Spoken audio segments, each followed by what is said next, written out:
welcome to Last Man Standing.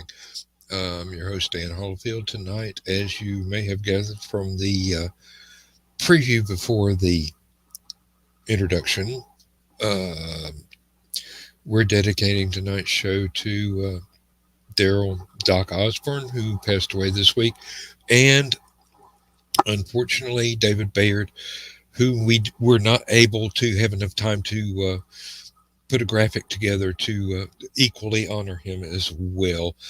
Um, these guys are going to be missed by so many people. Uh, all of the southeastern fandom is suffering a great loss today, and the best we can do is continue on as they would have us do, and just live a great life and have fun and honor their wishes. And with that, on with the show. Let's bring on Josh and Bill here, and we don't have anything at all lined up. We're just going to talk and be goofy and our regular deal. And I promise that if I go to sleep, somebody's going to call Joe Dog to end the show. No, we ain't calling Joe Dog for shit. But Well, Dan, I'm gonna put it out. Another request for family prayers and whatever. Certainly. Anybody? My high school and little league baseball coach passed away this week. Also, Billy Nichols. So everybody pray for his family and Salute.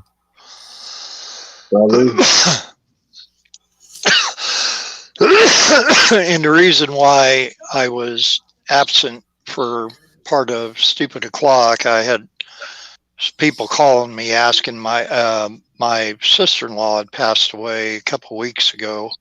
She lives Sorry to hear that. Thank you. It was kind of a freak accident, and anyway, but she had the last 3 years of her life was really rough. And without going into that, they cremated her. She had a celebration of her life last Saturday at their church in Elizabethton, Tennessee. And she is being transported up here to be buried with my brother up near where I live this upcoming Saturday. So anyway, I guess I try to find solace that she will be with my brother in heaven, and of course, more importantly, with God. So, but anyway, but had to explain some things to a couple different people, and one of them called me as we were on the air. So, Yeah. Yeah, I was about to say, Bill, it comes with it, and you know that, and Yeah. we're all praying for you. Unfortunately, a lot of us are at the age where um, we survive the loss of many, many, many friends. Well, I was And about to say, the sad part is I'm younger than him, and I've watched people walk. Well, I say walk away, but die away. But well, it's I'll say it's an incredible walk of life. I'll just put it that way. it's one of those things where it doesn't matter how old you are. I remember the first funeral I went to. I was too young to understand what a funeral was, and it never got any easier from there on. Saying that final goodbye to anybody. Well, I was about to say the first funeral I went to was I was too young to remember. And then I went to my cousin. Him and his wife had a kid that child. Let me rephrase that. That was maybe a year old, and they had kids, Yep. and that was the hardest thing and that was the hardest thing I ever did. I was a pallbearer of that child, and after after that, I I told my grandmother and grandfather, I was like, "There's no way I can do that ever again." Well, my grandfather passed away uh, about 3 months after that. I was like, I cannot do it. I cannot put my grandfather to the grave. It never gets any easier. I find it very very difficult to attend a final The graveyard viewing, service. Yeah, no, I can handle the yeah, viewings. I was gonna say the It's viewing, yeah, it's the final service at the yeah, graveyard that really just tears me up, and I'm I would much rather go through the rest of my life looking at them as these are people that the have person that was there, they've moved away and I can't see them anymore. They're exactly. they're gone, but they're not forgotten. Yeah, no pain, nothing. Well, Exactly. no, there's still pain Yeah, because yeah, you know that they're beyond the veil. yeah. Uh, but everybody copes with a sudden loss differently. Um, there are things that we do have in common, yes, indeed. Uh, but as individuals, everybody got to find their own way to cope as best they can. Oh Um, yeah. my way is not necessarily a very good way, but Me and you both. it keeps me from breaking down in tears all the time. So there's a lot of folks I've had to say goodbye to over the years, and not all of them were expected, and it's expected or unexpected. It never gets any easier because they're gone, Oh yeah. and their like shall not come again. I mean, no longer how long time lasts. Those are incredibly special people that will never ever be equaled or duplicated in any way, shape, or form. But as long as we continue, we can find others to celebrate With during our lives, yeah. and we can Just remember the ones that are no longer with us, and move forward and remember them. Uh, eventually the memories are less painful and more. I'm glad that I got to spend the time that I did with them. It takes a while. It takes a while to get over the pain of the loss.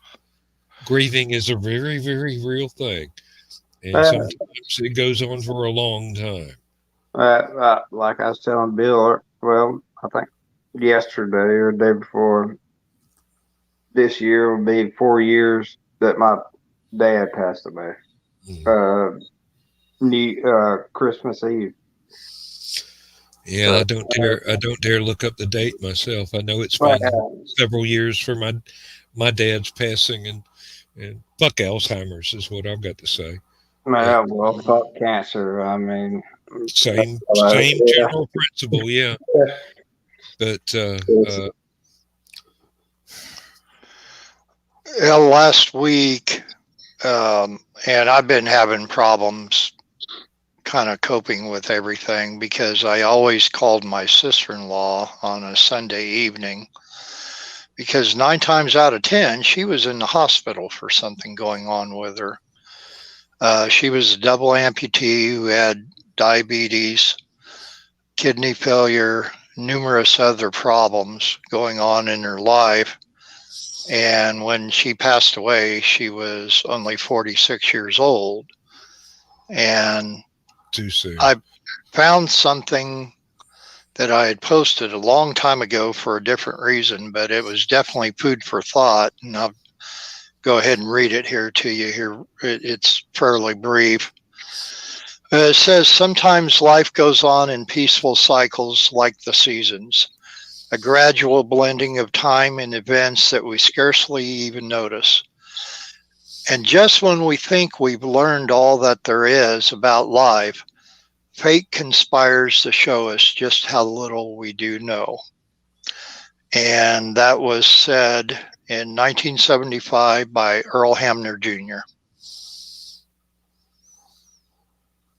Wise words from a wise man. Bill, yeah, you about to make me cry again. Well, Didn't mean it that way, but like I said, it's a little revealing. That's why I love you. Yep. Same here, brother. But we get through it. Oh, well, yeah, we got mostly.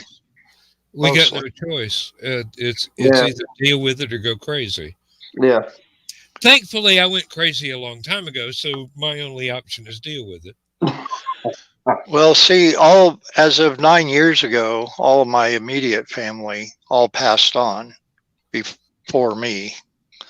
And you get that, hey, I was left behind.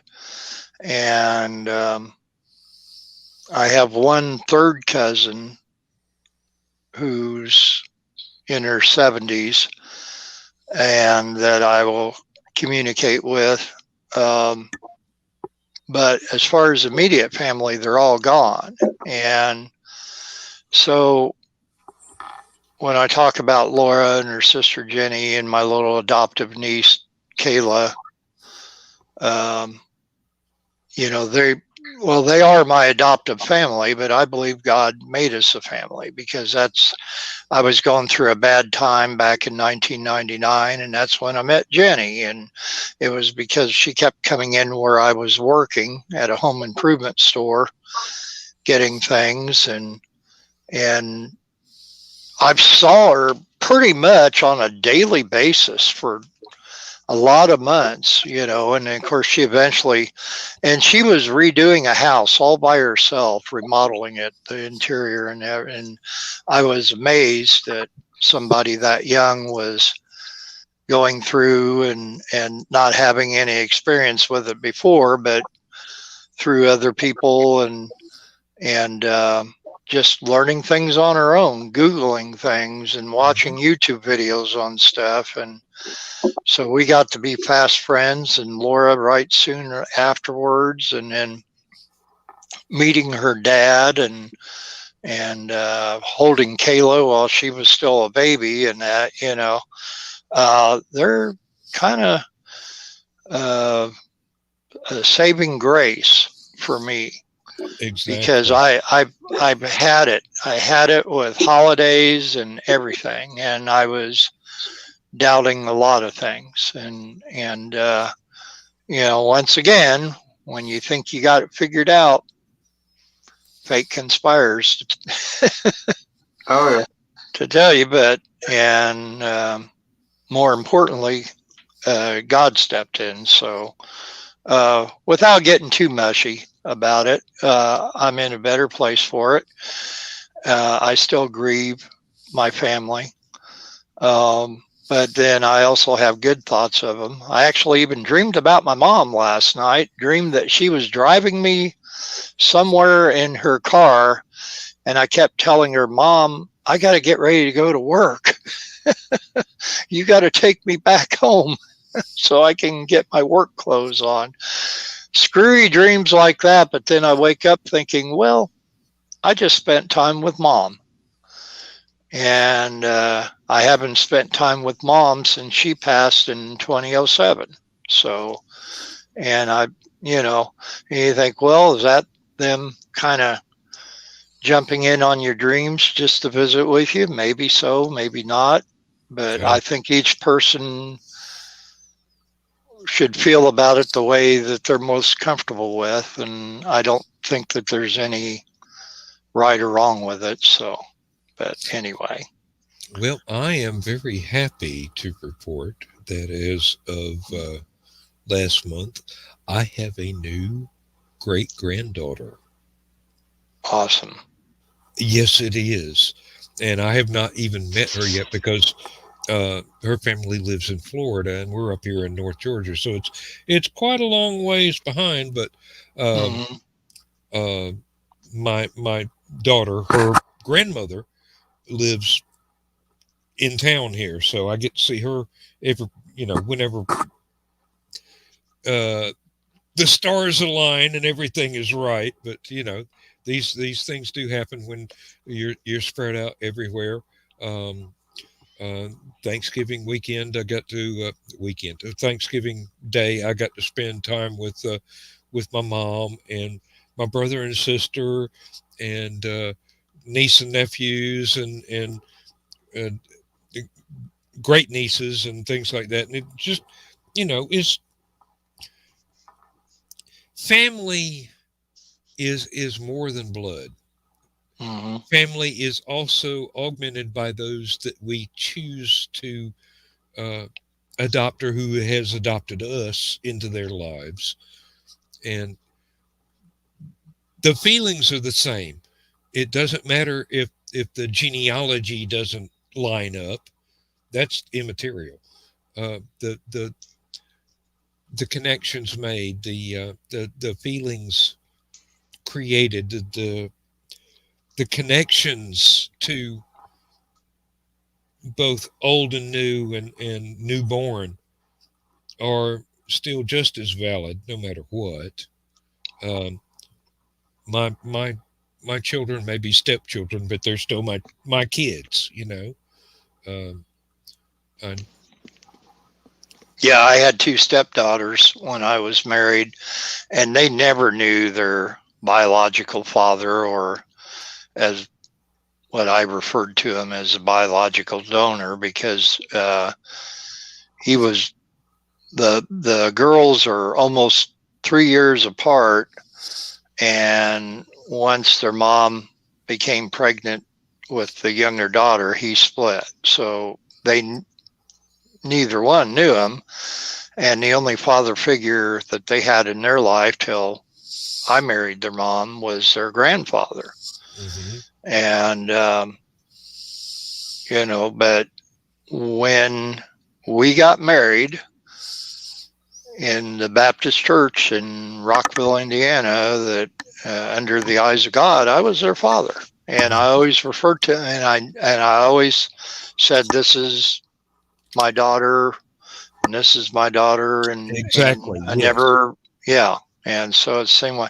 And it's like what I tell you about now with uh, my niece Kayla. We a few weeks ago we were coming out of the skating rink from having Her, her her birthday 13th party. birthday party. Yeah, Yeah. and she come walking out and with her mom and me and Laura. She calls Laura Auntie, and I'm Uncle Bill. But she said, "I never knew that Uncle Bill wasn't my real uncle." And she was quickly told, "Hey, just because you're not blood doesn't mean he's not your real uncle." You know, and Yep. to be I've, quite I've truthful, I was there for her more so than her real uncles were. I've always hated And that step word. mm-hmm, Um, yeah, my kids are my kids, even though I wasn't invited to their conception. I think that I blame that on the post office. My invitation was lost. But I've done my best, and I will always do my best to be earning my own place, not trying to take the place of someone else. sure, sure. So, my oldest girl is now 51, which is really weird because my wife is 16. No, wait a minute. Her Like, birthday how's is that tomorrow. work? Lindsay's birthday is tomorrow. She'll be 29. There you go. No, she's 3 years younger than I am, and if you do the math, she'll slap you. I'll keep my hands away from the abacus. So. Yes, really. Hey, welcome back. Yep, I've got to go off to the fridge. I will be right back. If y'all can, I'll hold it down. Keep calm and carry on. I'll carry it on. We're just trying to. My phone went dead, so had to plug it in, huh? Yeah, plug it in. Mm-hmm. Yeah. Hope it works better than that damn air freshener. God, the Josh Crash Camp. Chris Walker, get in here. Chris, come on. You silly goose. He's got to get his victuals. Yeah, get his snacks. Go ahead and eat there. You can eat on air. Come on, Chris. Man, yeah, Lord knows I do. I was about to say, I do too. Come on, Chris. Yeah, and I was going to poke some fun at Dan here, and we just got off on a somber mood again, which rightfully so. But I figure when he comes back, I'll have a little fun with him. And well, I didn't get to hear what y'all was saying. I apologize for that. We were just talking about family not necessarily having to be blood. And I was referencing Laura and Jenny and Kayla and Laura and Jenny's dad and different things like that. And he was talking about his daughters and how we don't like to use the word step because that was propaganda from that story Cinderella that just made everything bad about step. But no, anyway. So, but yeah, not other than that. So your phone died. You had to plug it in, or are you on something different?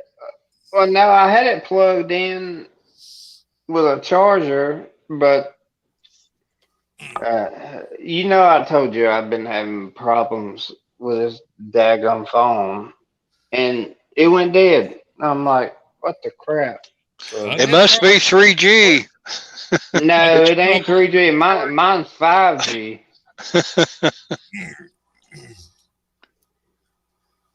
So, I don't know. Only time I pull 3Gs is when I'm going down the Smoky Mountains.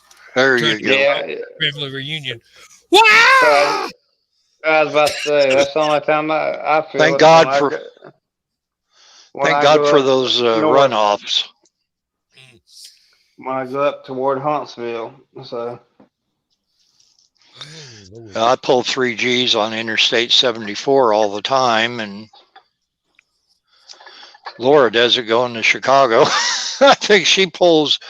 I think she goes warp speed heading up there because I start seeing all the stars flashing by us real quick. Well, those are just police cars you're passing. Yeah. Yeah, I was about to say.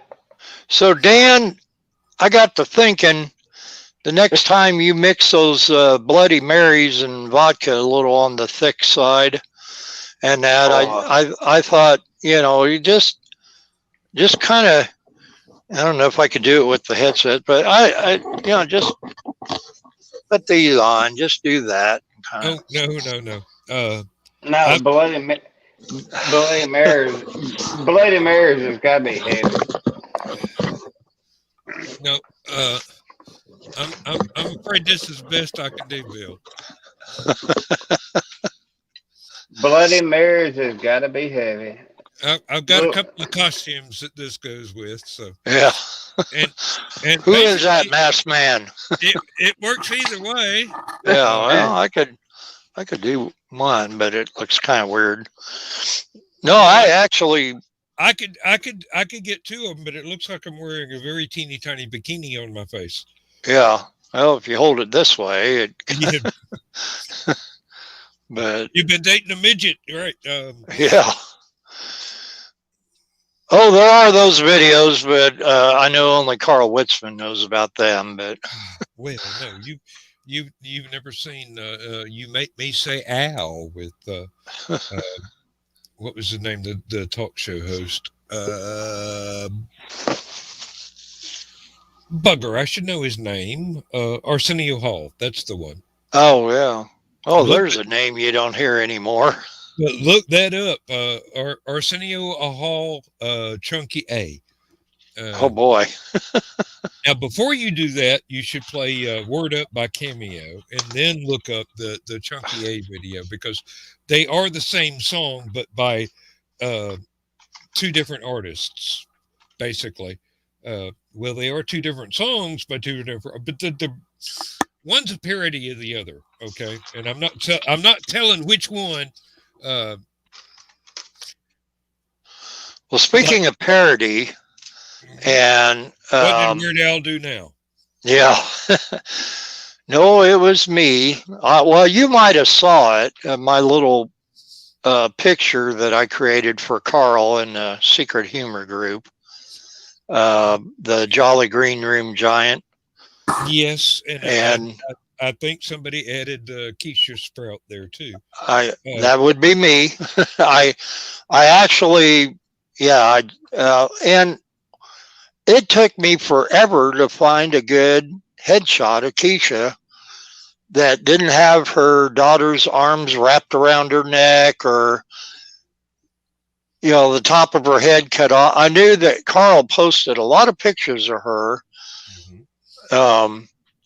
And I know one of them was with me over the last couple of weeks. So I'm scrolling, trying to find a good one so I can do my little magic that I do with that stuff that, well, Carl gets a kick out of it, I guess, because I make it instead of just sharing somebody else's. But it took a long time to find a good picture. That I would, the whole head, and that wasn't so pixelated, and that, not saying that there's not a good picture of Keisha, because they're all good pictures of Keisha, but oh yeah, Keisha's gorgeous. It was just some of the pictures were like this, and or cut off here, or well, Uncle Carl does have a certain area of interest and that's influences his photography a bit. Josh, we see you. Whenever you're ready, just give us a thumbs up and I'll bring you in, or you can bring yourself in, whichever. I mean, it's not, you mean like Chris? No, Josh. He was in and then went back out, and now he's back in again. I can see his eyebrows. Whenever he wants to pop in, he can. I mean, it's not like we're trying to exclude him or anything. I didn't know. I thought he just went to get another drink or something. I didn't know he had problems or with it.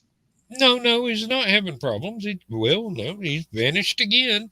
So yeah, the invisible man has left us. He just asked to bring him back in a private chat. It's the Old Spice aftershave. That's how we know he's here or not. I mean, I don't want to. Oh, okay. There we go. A thumbs up would have worked. I mean, I didn't know you couldn't bring yourself in. No, I don't have that religion like y'all do. It ain't so much a religion as Joe Dog's password, basically. Yeah, well, I don't have that. So. Oh no, I would have brought you in earlier. I mean, you were here a couple of times, and I could see, and I'm going, Wait a minute, he's adjusting his hat. Wait a minute, no, he's got the camera looking at the ceiling. Wait a minute, no, he's His gone camera's again. always at the ceiling. We see more of the ceiling than we do Josh. Yeah, well, that's when I'm taking a shot. You sure you spelled that right? Oh, man, I thought, Dan, do you got your finger on the dump button there or what? Oh, he's just trying to What do time? that. What He's just time trying is to it? do that Lionel Richie song. I can mute. I can mute myself, but I can't mute Josh. Yeah, what time is it? It's 11 o'clock over there. So 11:34. Yep. We're good to go. Yeah. Well, I mean, we ain't going nowhere, so Yeah. Yeah. I ain't driving nothing but people crazy. So. I was going to say, well, I have it in my mind, and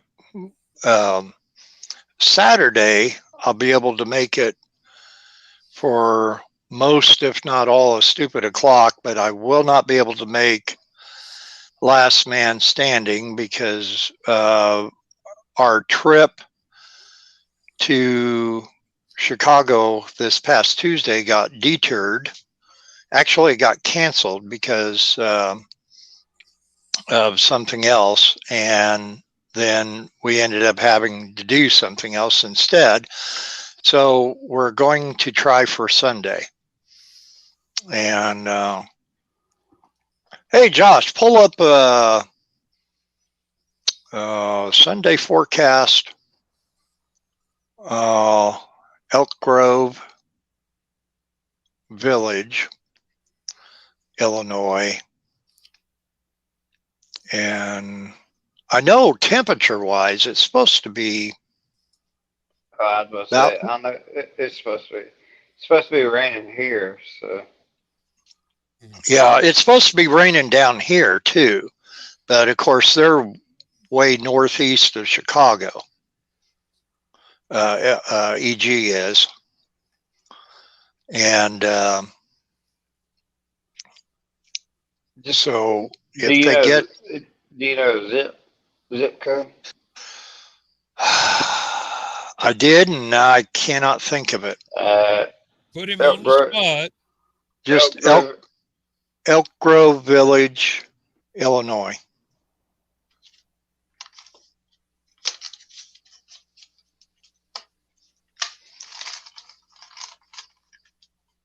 They actually, I think they have 2 zip codes there. I'm not sure.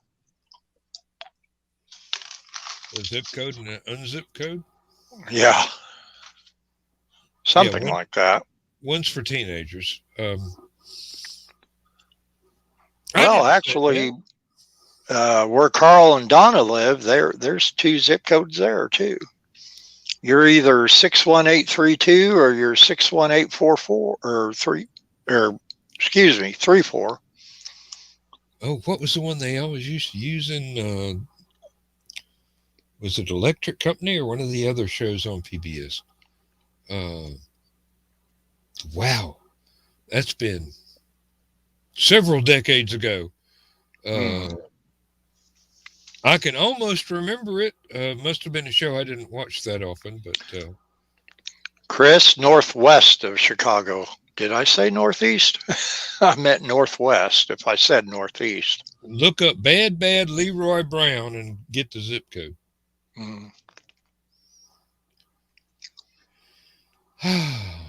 Yeah, that would be the south side. And that is the baddest part of town. That's Cicero. Don't go hustling somebody new to you, even if you got a 2-piece pool cue. We got lost up in Cicero one time after dark. And the majority of the streets there do not have street lights. Not saying that they never did. They just did. Shot out, yeah. They got shot out. It's hard for certain elements of people to do shady business on streets that are too well lit. And I'll just leave it at that. It's amazing how well those same people get lit. So these things, they do happen.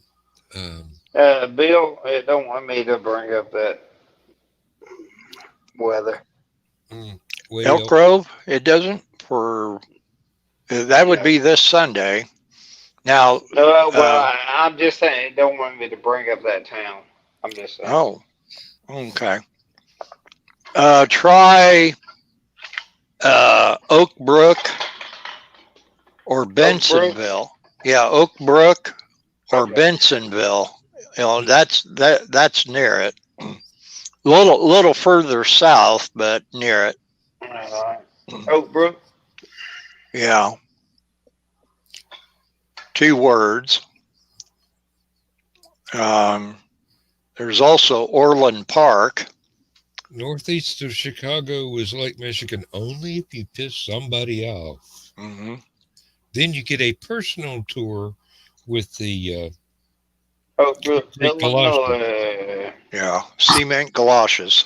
Yeah. It's right now 44 degrees and it's raining. Sunday. What? No, I was talking about it's raining right now. What day I are you know. looking at? Yeah, Sunday afternoon. Probably by the time we get up there, it'll be after 1 o'clock or so. 77% chance of rain, 51 degrees during the rain.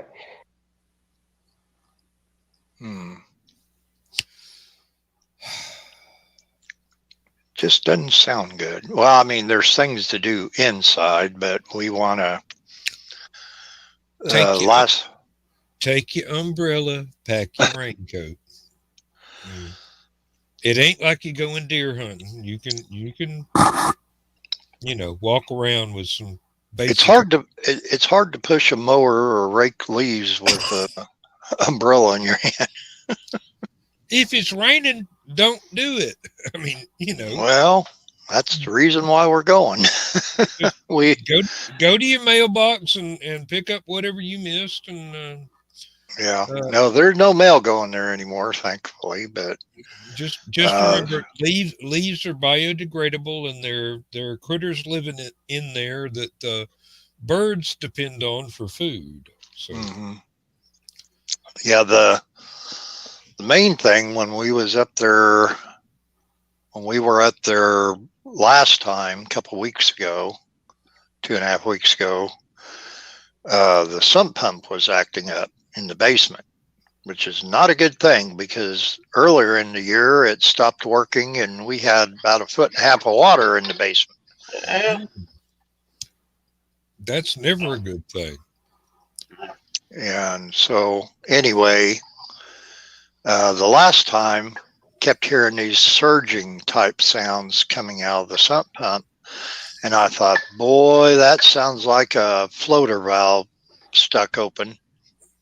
Kept running the motor on it, and the piece of PVC that was coming up out of the top of it to run outside to dump the water out was very warm from that being heated up. And that pump's working a little bit too hard, and it was on the verge of burning up. And I've had numerous ones at Mom and Dad's house do that very same thing. And so between myself and Laura's dad, we got messing with it, and we got it to run normal and not sounding well. It hasn't enclosed, the floater valve is enclosed in the case, so it's not like you can reach down and grab it and jiggle the floater valve to loosen it up and have things be okay, like you're jiggling the handle on a toilet. But in essence, we did something similar to that, and we did miraculously get it working somehow, and fixed up a couple things on it, and That's the only thing I'm kind of worried about, because he's got things in the basement. Well, that's what It I was does about not to need to say. get wet. Yep. I remember a house I lived in that had a basement. We had a full recording studio set up down there. And then we found out that the basement was not flood resistant. And I wound up having to go downstairs in the middle of pouring rain outside and about 6 inches of water standing in the floor, and having to tote up every musical instrument and every amplifier and every speaker cabinet for a 5-piece band, and find a room in the house to put them in that nobody was using as a bedroom right then. That was not a very easy task. Let me tell you, some of them 300-watt amplifiers were pretty heavy. Oh, yeah. Good old South. Yeah. It turns out that the basement was added on to the side of a house, and they never waterproofed the construction of the basement. Oh, boy. Yeah. So we eventually wound up with about a foot and a half of water down there, and had to tear out all the drywall and everything else. And one of my roommates and I went out and bought waterproofing stuff, and just we coated the bugger as best we could, but we were never able to totally waterproof it.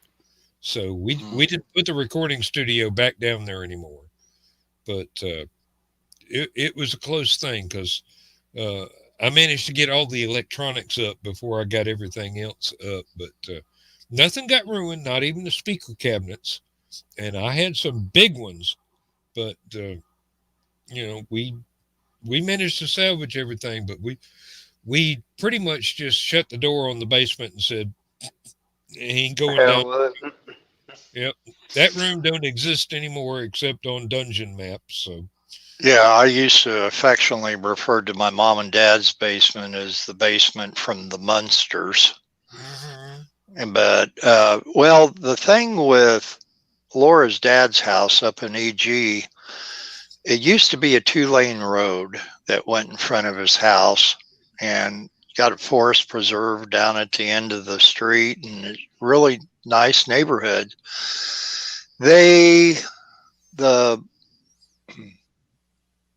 city started having urban sprawl go everywhere. There's tons of stuff that was just to the east of him that was factories being built and everything. So the nice, cozy, quiet little 2-lane street became a big, busy, noisy 4-lane road. The 2-lane street had, between the sidewalk and his property, the road, a nice big ditch that all the water would catch in and then run off. When they made it into a 4-lane road, that ditch was recreate the ditch, did they? Nope, it was filled in, and the only thing they recreated was the sidewalk that went over where the ditch used to be. And so now all the water runs right off down into his property, into his house. Yep, that is not a good thing whatsoever. No, that's when you lawyer up and sue the city for bad planning. Well, that's what I was about to say, Bill. I shall return. Okay. A force of nature has. Yes, sir. But Bill, it shows rain up there, and in the 30s. So. Yeah, the last I looked at it for EG, it was supposed to be in the mid 40s, because I know it's going to be in the lower 50s down here for Sunday. And then Monday, that cold front's coming through and the bottoms.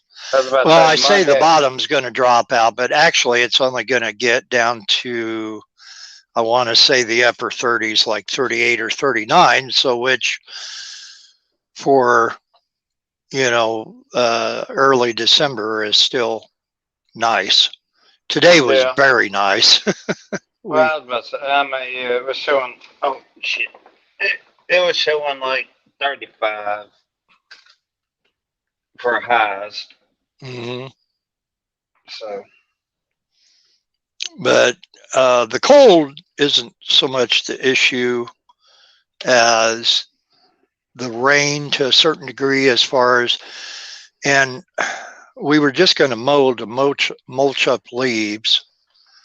We were doing both raking and mulching last time we was up there, but the last time we were there were still tons of trees on his property that were still on the leaves were on the trees. So I know everything that we mulched up, you probably wouldn't be able to notice anything done. So it's not really that we're worried about the grass growing. I think we're about done with that, but still the leaf part. Getting the leaves, yeah. And he's got a little bit over 2.5 acres, so it's a lot to do. I'm hoping we get it, and maybe it might be intervals. If it's just going to rain a little here and there or whatever, as long as it's not an all-day rain. Oh, and that's the worst part of it. But I know I heard this afternoon the farm report that I listened to on the local Danville radio station. The meteorologist on there said, it's gonna be a couple of days. All these people that are talking about this and that, snowstorms and wet or real hot and dry or whatever, he said, you never want to take any weather report 100% that's anything over 48 hours. Oh, no. Because you just can't predict it, anything over that. Yeah, I was about to say, anything over 2 days, you can't predict it. Yeah. So we might, I don't know, but right now we were kind of playing it by ear, but texting Laura a little bit earlier. And that's why we're not posting anything on eBay this week, because it's a very busy weekend. It just won't be any time. So 1 week off won't be bad. Back doing it, but on a different subject, Dan. I think I told you about my little story in Wendy Lee's book that's going to be coming out. Wait before you start on the subject. Okay. I'm going to have to leave you guys. I'm going to take care of my wife. I think she's going to have to take care of you. All right, she might have to. But or if you don't get off, she's going to take care of you, but not in a good way. Going to be the pots and pans. I foresee frying pans in your future, Duck. Oh, well, I will record. Here's Josh. I will record it if she hits one of the pots and pans. So. Yeah, and we'll make a lot of money rebroadcasting. Chris Walker.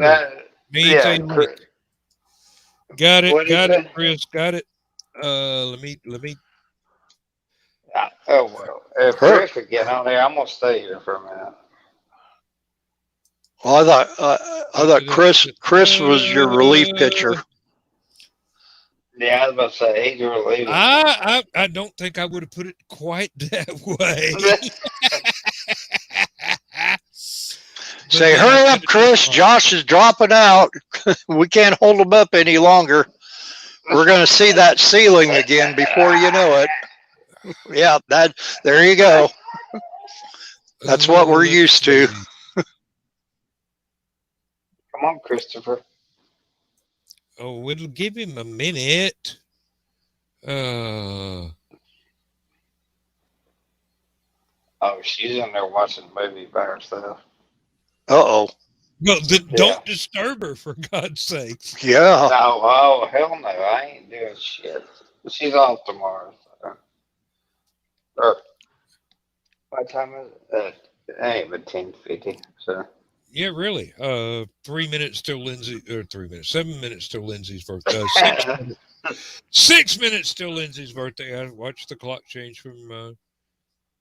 No, you got you got shit to do too. So shut the hell up. Chris said he's firing the laptop. What did the laptop ever do? Yeah. Pick your You had to phone up, fire Chris. It laid out of work once too often. Yeah. No, I just looked up Lindsay's birthday, and what happened on her birthday was You don't know. the U.S. president was Dwight D. Eisenhower. The UK prime minister was Harold Macmillan. Pope John the 23rd was the Pope of the Catholic Church. I see pots and pans in Dan's future. Famous people born on this day is Julianne Moore and Daryl Hannah.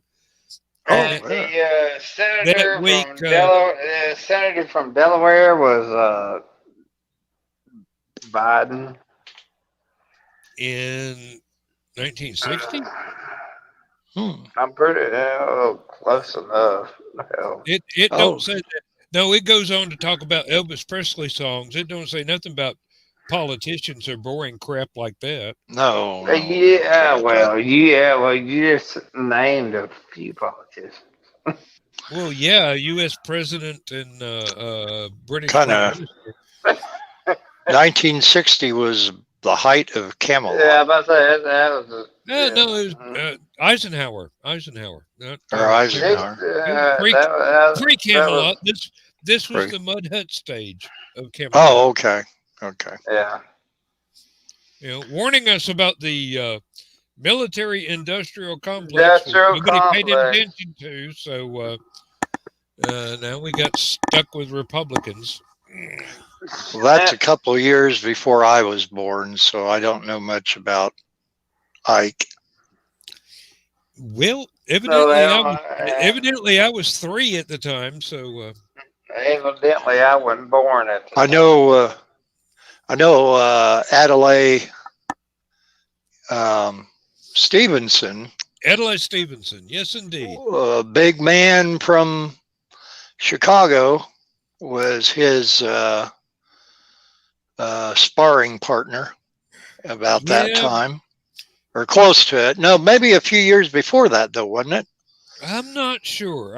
When he ran against Ike. Let's see. I think that's right. 60 would have been Ike's last season. That's right. Yeah. Okay, so that would have been a few years before then, or 4 years maybe. Let's see. That would have been 1960 was when JFK was elected, but not began to serve. And then Mondale ran in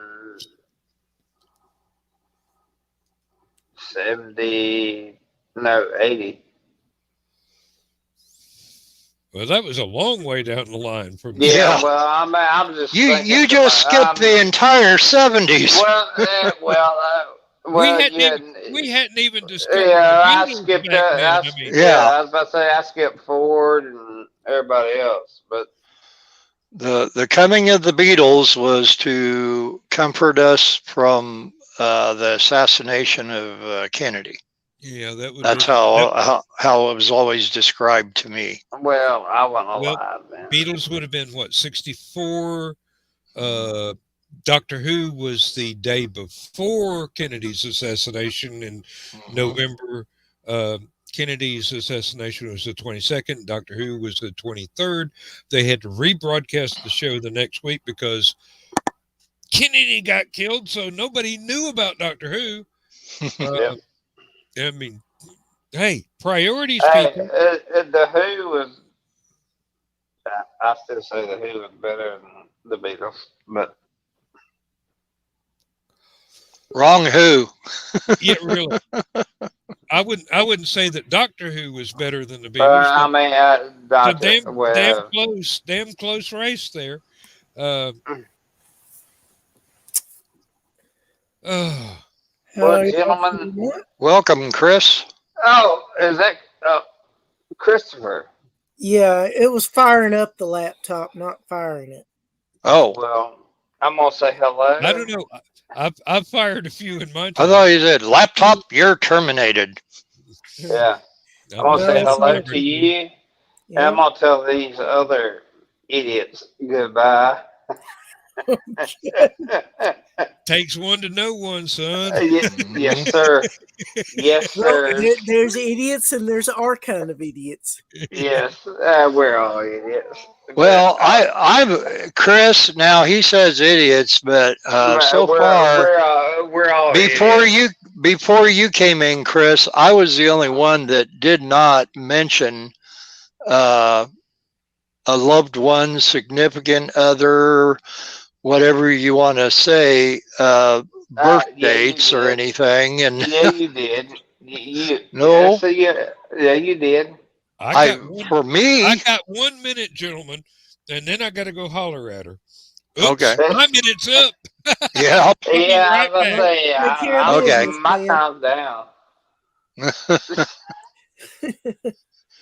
Yeah, Oh. Y'all got to hold it up. well, we can do But that. Chris, I stayed till you got on here. So. I appreciate that. I appreciate you sticking around just to say hi. I hope you have a great night and look forward to next time we get together on here. All right, brother. Yeah. I hope you drop in tomorrow night.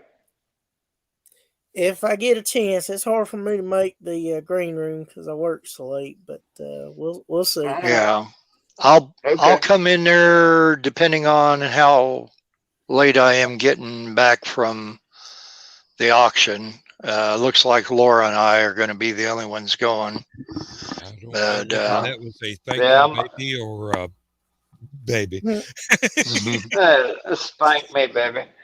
But either way, She's got Frankie Valley in the living room singing to her, so I ain't interrupted. No. PTA or something like that. But no. I know I'm not in trouble as long as it's not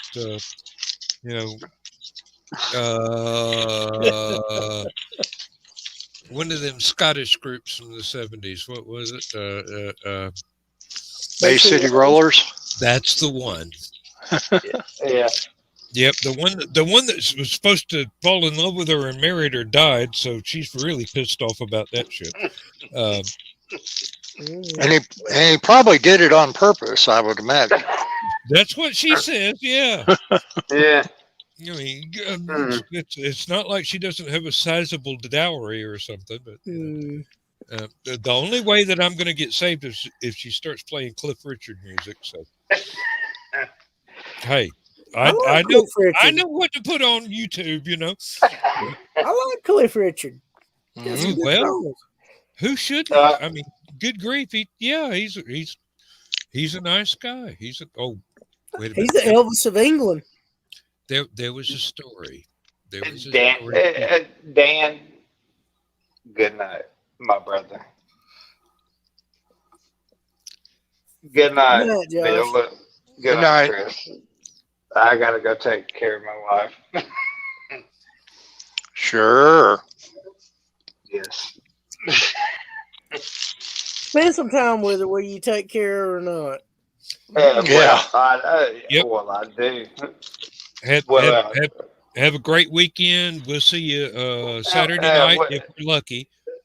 Well, no, she ain't gonna be here this weekend, so she gotta work. So we'll see you anyway on Saturday night. So. Yes. I'll see y'all tomorrow night. So, in the green room. All right. yes. Looking forward to it. Looking forward All to right. it. Y'all take care. You too. Josh. All right. Good night, Josh. Good night. So, Dan, what I started to tell you a little while ago, I don't know how we got sidetracked, but That's easy to happen over here. oh, I'm telling you. Sidetracked is the reason this show exists. I figured Josh would either finish or his wife would finish him off, which either way he would be finished. So I just held my own, but no, the little there are laws against that in Georgia. I'm telling you. He's in Alabama though. Yeah. Well, Bill ain't. He can't hold his own in Georgia. Yeah. That's against the law. I've been to Resaca. Can't touch this. Done several reenactments in Resaca before. And that, as long as I stayed away from the snakes out there, I was doing all right. Well, yeah, we do. We stay away from as many snakes as we possibly Resaca's can. not too far away from me. We had to camp campaign style, which meant not in a tent, not anything nice and comfy, sleeping on straw. We had to sleep on the side of a hill, and I mean, this was a hill. Mm-hmm. I was sleeping, what little we did, up against a tree just so I wouldn't roll down the hill into the river. So, but anyway, I'm sorry. If there's not a Hilton involved, it's classified as primitive camping in my book. Well, then they call you John Wayne, which they is can not call me anything they want, but I'll be dry while they're soaking wet in the brain. Civil War. When you Civil War reenactor, John Wayne is good in any form, except if some other Civil War reenactor calls you John Wayne, which means, or a farb, saying you're being a farby, which means you're not being authentic. So if you have a pocket watch, which you say, hey, look, I got a pocket watch and not a smart watch on while reenacting, you think that's pretty good. They're going to ask you if that pocket watch is self-winding or if you got one of those newfangled batteries in it. And if you got a battery in it, then that's it. You're not being authentic. I've got a wrist-mounted sundial, thank you. Yeah. And it has a built-in compass, so I know which way is north. Well, I used to take unfrosted strawberry Pop-Tarts with me, and I would hide them in my haversack, and I would pull them out every once in a while. And I would eat one, and somebody saw it one time. And, hey, what's that you got? And I said, it is fruit-flavored hardtack. And they're like, fruit-flavored hardtack? Which, yeah, but I've had real hardtack before, and not pleasant to eat if you're even able to eat it. If you got teeth, you might be able to manage, but if you don't, you better soak that sucker in your tea. Let's put it this way: if you got teeth and you eat authentic hardtack, you may not have teeth afterwards. You may not have teeth later. Yeah, you may be shy. That gives a whole new meaning to the term stone ground flour because you get the gravel left over too.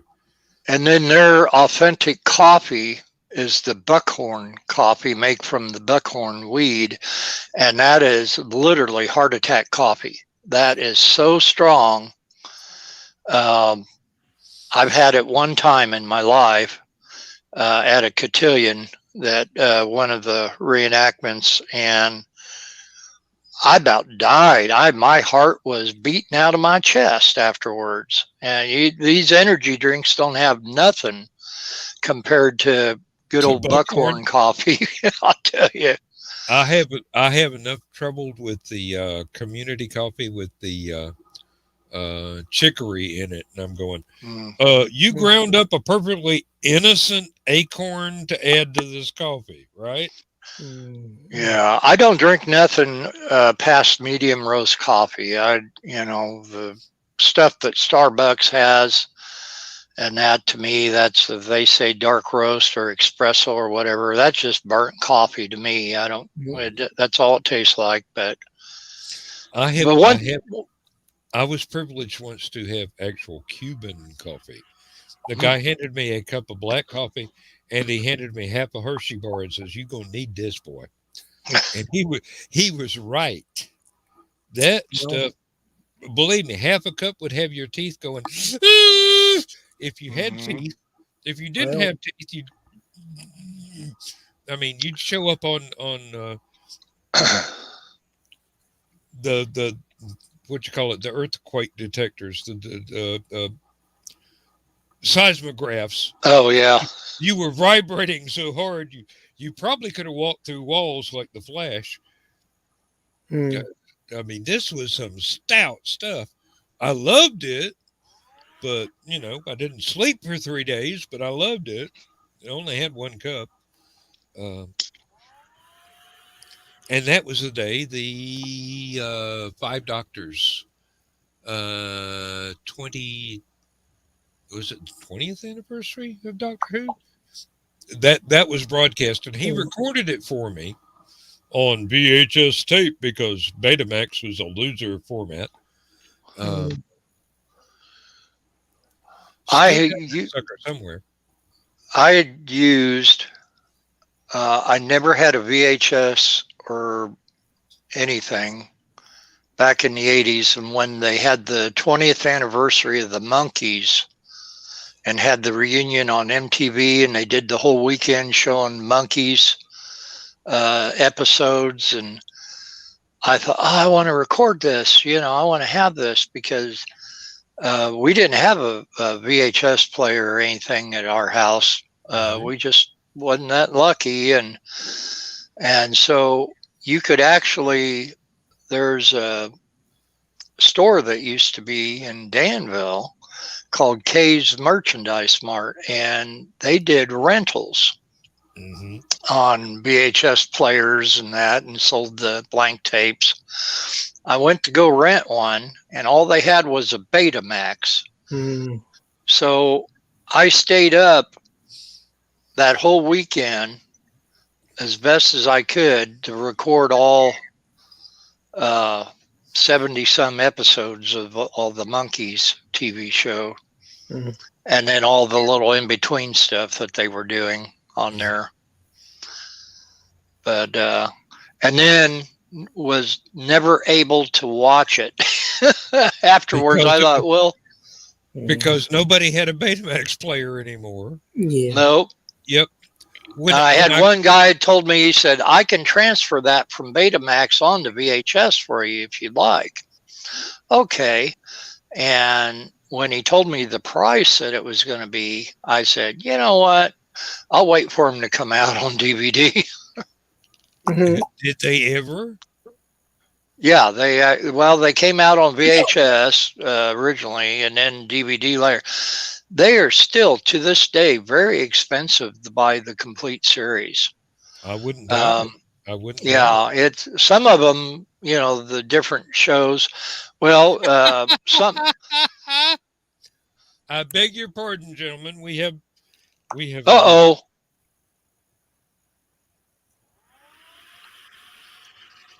Happy birthday, baby. I got you on my mind. Happy birthday, Lindsay. I hope you have a wonderful day. Yep. If I have anything to do with it, she will.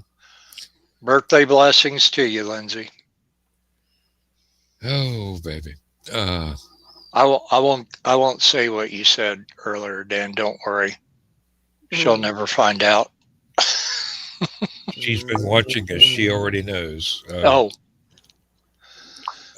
I will probably look like I walked into an aperture yesterday, today. Time is the strangest thing.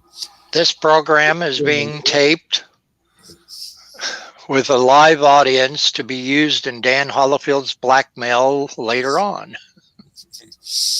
Yeah, well, one of these days. Yeah. Yeah. Oh, but anyway, what I keep trying to start to tell you, my little contribution to Wendy Got- Lee's book, Got Daddy I Sue. actually got to read the editors after the editors went through Mhm. my story and cleaned it up and corrected all my grammatical errors, and I'm sure there were a few, and all my punctuations, and I'm sure there were a lot, and but did a very wonderful job. She told me about 3 weeks ago, maybe a month ago, that she was going to send it to me to read for my approval before that she would print it in the book. And other than one little small minor change, little that I had to bring to her attention, everything was beautiful. It's basically almost 7 paragraphs long for the whole thing. And the last 2 paragraphs are my direct quotes. So, but I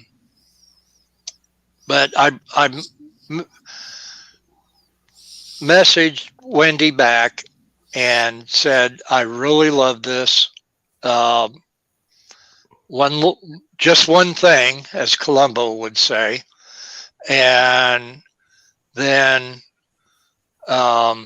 she said she was going to make the correction and then pop it off to finish with the others.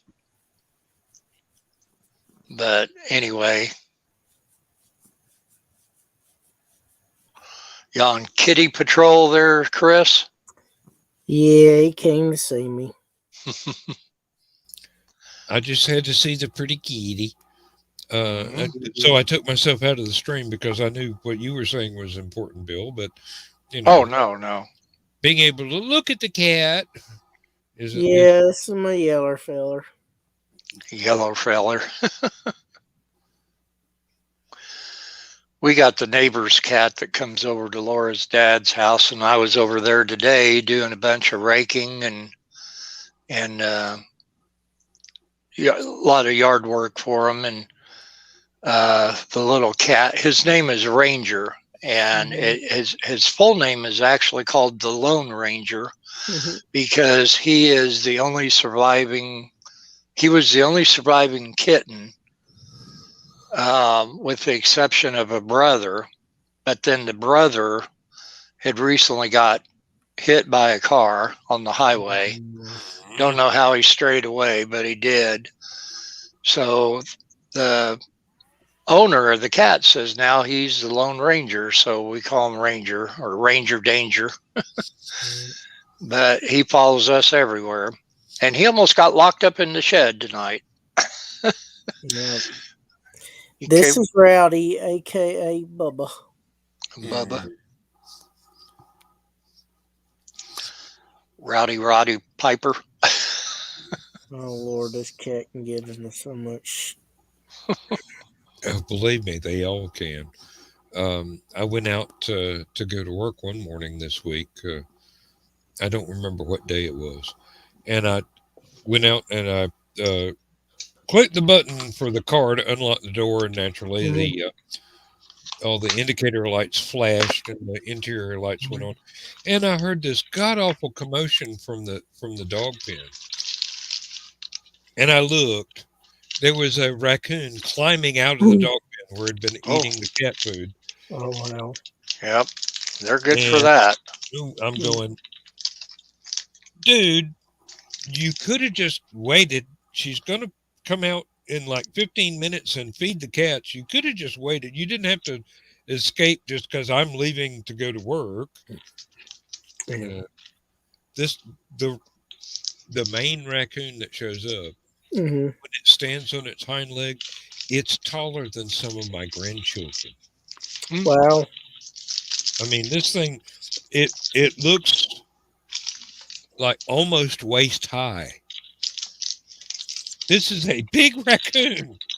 It Yeah, I would sounds say like that sounds pretty healthy. Yeah, this bugger's been able to outrun coyotes for a long time.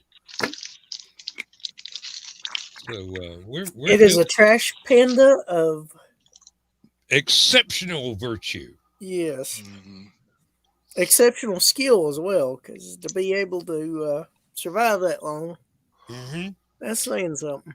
We've actually seen him in broad daylight come up to one of the feed bowls for the stray cats, the Mhm. feral cats that don't come in to the dog pen, Yeah. and he'd eat a little bit, and then he'd stand up and look around, and I swear he was damn near to my waist.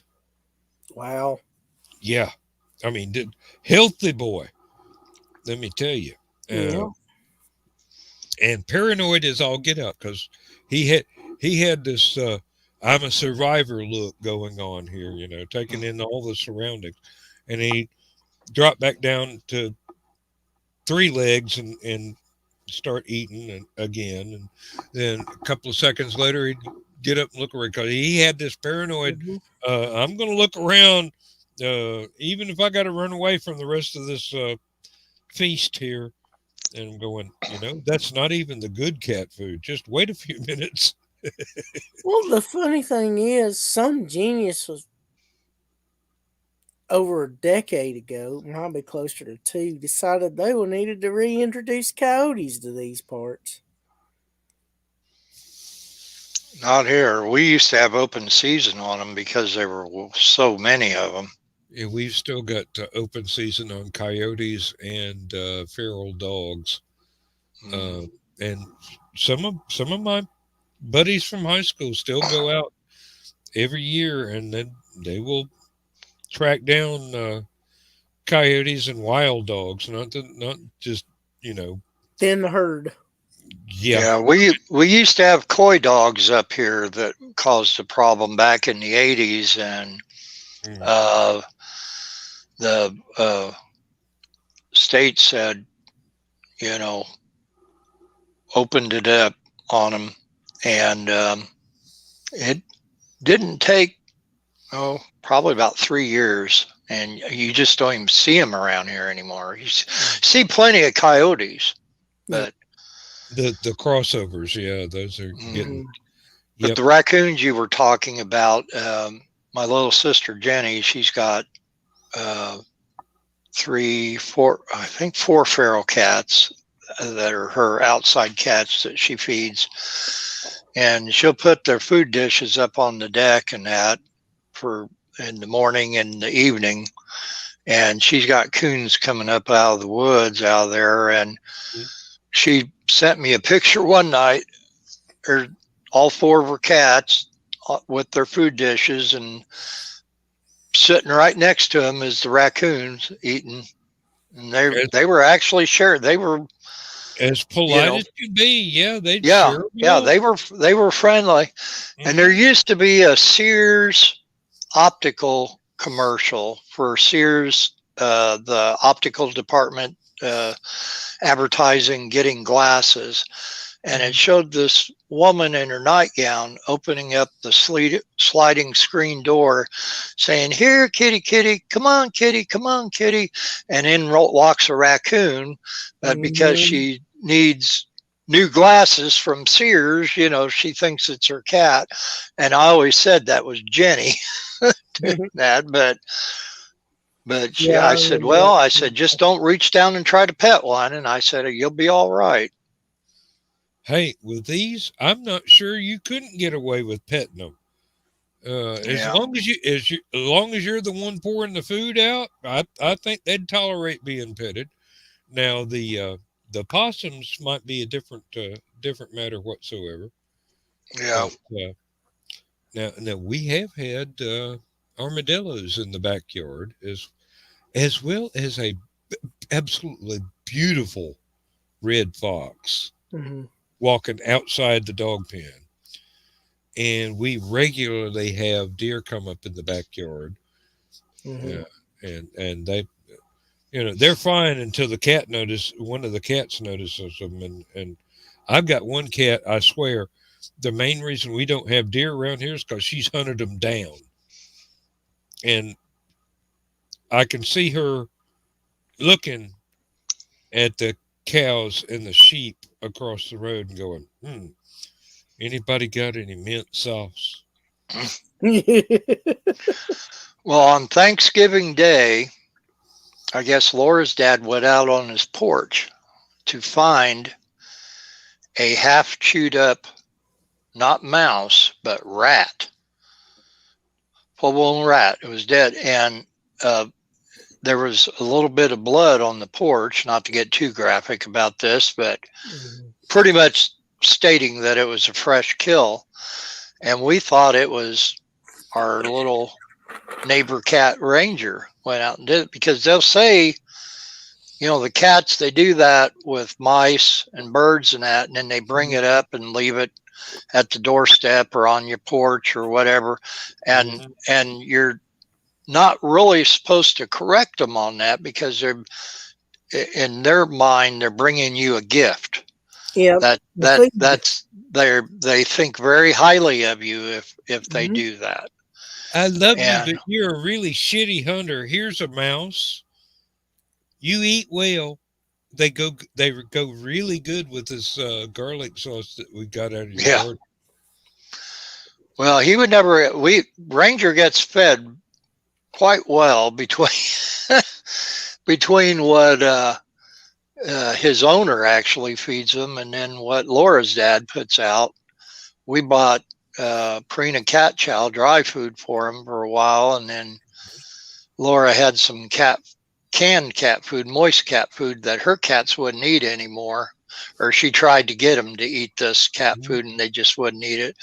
So she brought it over and said, well, here are a few cans you can give the Ranger.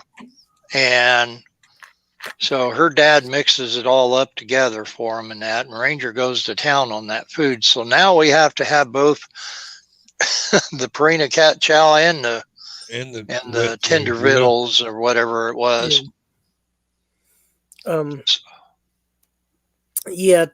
give you an indication of how my cat gets into trouble, all I have to do is tell you he's a climber. Yep. No cabinet shall be left unscaled. If he decides he wants to get up that high, he usually likes going. He likes getting on top of the refrigerator if he can get to it, and he likes getting on top of the freezer, which he's easier gets to. He's just imagining himself being a puma or a mountain lion. He's a lovable little shit, but sometimes I want to strangle him. Welcome to pet ownerhood. I don't care if it's a wildebeest or a field mouse.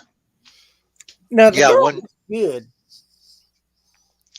When we lived in Cherokee, my first cat, Tiger, you couldn't have a Christmas tree around him, and he'd get up and he'd get around there. Of course, you'd shoo him away from it, but as soon as we'd leave the house to go somewhere, we'd come back knowing that Christmas tree would be laying on the floor, and he'd climb right straight up the center of it. Somebody posted something in Secret Humor group about a cat's head sticking out of the top of a Christmas tree, and I thought of my cat Tiger. And so my dad, the only way to keep that tree from standing, he took a 10-pound test fishing line and wrapped it around the trunk of the tree, and then hammered a couple nails in the baseboards on each side of the tree and tied it on that just to keep it from falling down. Now he'd still climb that tree, and knock a whole bunch of ornaments off to break or whatever, but he was a rascal. Now The we best have way, one cat. if you've got indoor cats, the best way to protect your Christmas tree is to put a cage around the damn thing. And that's also good for 4-year-olds trying to get the Christmas presents early because they're inside the cage, but the kids are outside. Let me tell you, and I'm an I will evil tell you grandfather, another. but let me tell you, I'm an evil grandfather. Lock the presents away from the kids. Well, at least you didn't say string up barbed wire or anything like that. No. Get you a spray bottle and put water in it and spray the Hmm. cats if they try and jump on it. Mm. That does about as much good as blowing them kisses, let me tell you. It depends on the cat. It depends on whether or not that water's got, well, shall we say the Tabasco sauce or whatever in it? So you're essentially saying firewater. Yeah, and not the kind that Aunt Donna drinks with the Fireball. Oh, Yeah. God, I just had a horrible thought. What about John's peppers in that water? Oh Lord, the floor would warp. Probably. The tree might disintegrate even if it is plastic. Well, they have some organic. I when I worked at Menards and Lowe's both, they had some organic animal repellent that had peppers, cayenne peppers, and a few other things in there. But the one main ingredient that kept out about any animal away from where you had this stuff sprinkled out or sprayed on, depending on which form you bought, was whole putrescent egg solids, rotten eggs. And believe you me, it gave off a rotten egg smell. Who would And want to use something like that? Hey, there is always the old home folk remedy for snakes under the house is throw a bunch of sulfur under there, and basically you crawl it in under the floorboards to try and fix a leaky pipe, and you go, there ain't no snakes, but the black widow spiders have crack pipes. Help. We used to use hedge apples in the my grandfather used hedge apples in the basement by the windows to keep the mice out. And which they did, but of course, hedge apples don't last forever. They eventually go bad on you and they lose the smell and everything. And then, of course, by then it's not in season to get a bunch. But what I used when I was living in Indiana to keep the mice out of the house, I stuffed every crack, every hole in the basement with a real rough grade of steel wool. I thought you were going to say that. Yep, I've seen that before. Yeah, something about they don't like the feel of it on their teeth when they're trying to chew on it to make their nests, and that turns them off pretty quick.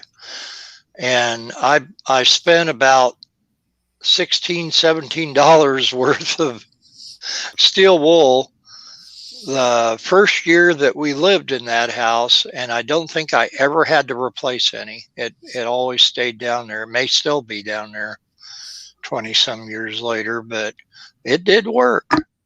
Well, yeah. There are a lot of things that we have been taught from our ancestors that actually work, but they're not quite as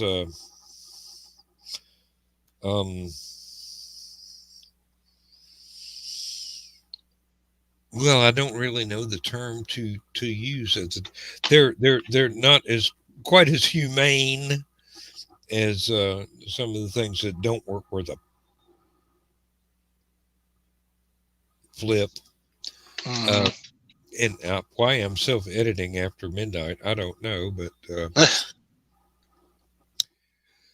there are ways to discourage any pest whatsoever, and there are ways to encourage them that you think is supposed to discourage them.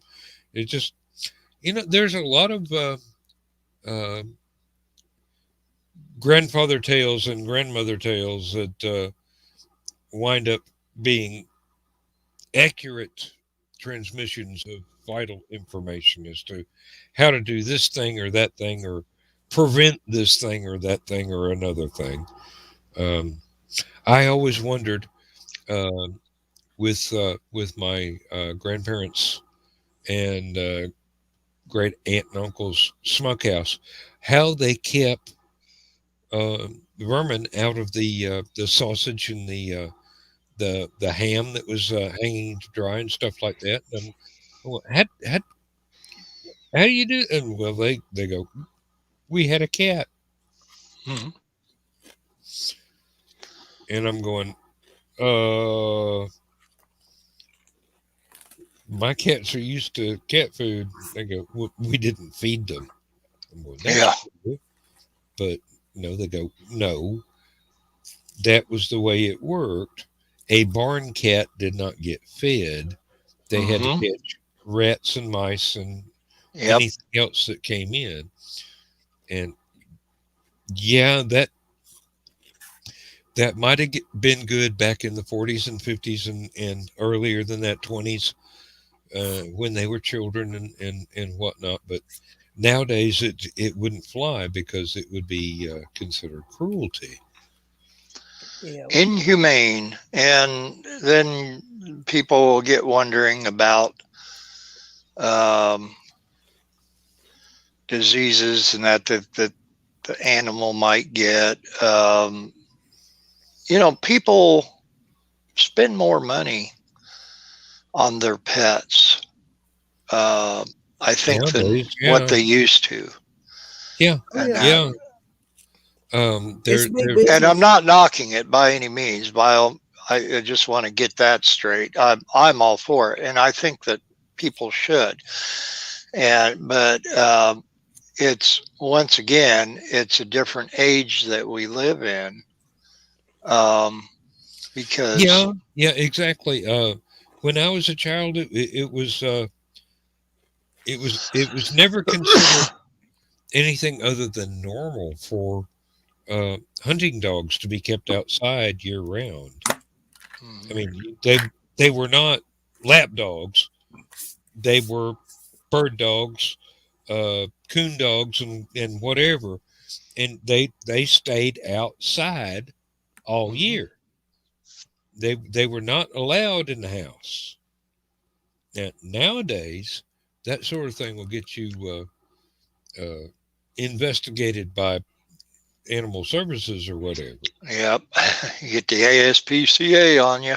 Yeah, well, and other even less reputable organizations. Well, But too, that animals are times being do change. abused. Well, yeah, yeah. They're, use and I'm not a particular fan of pit bulls, but the thing about it is, um,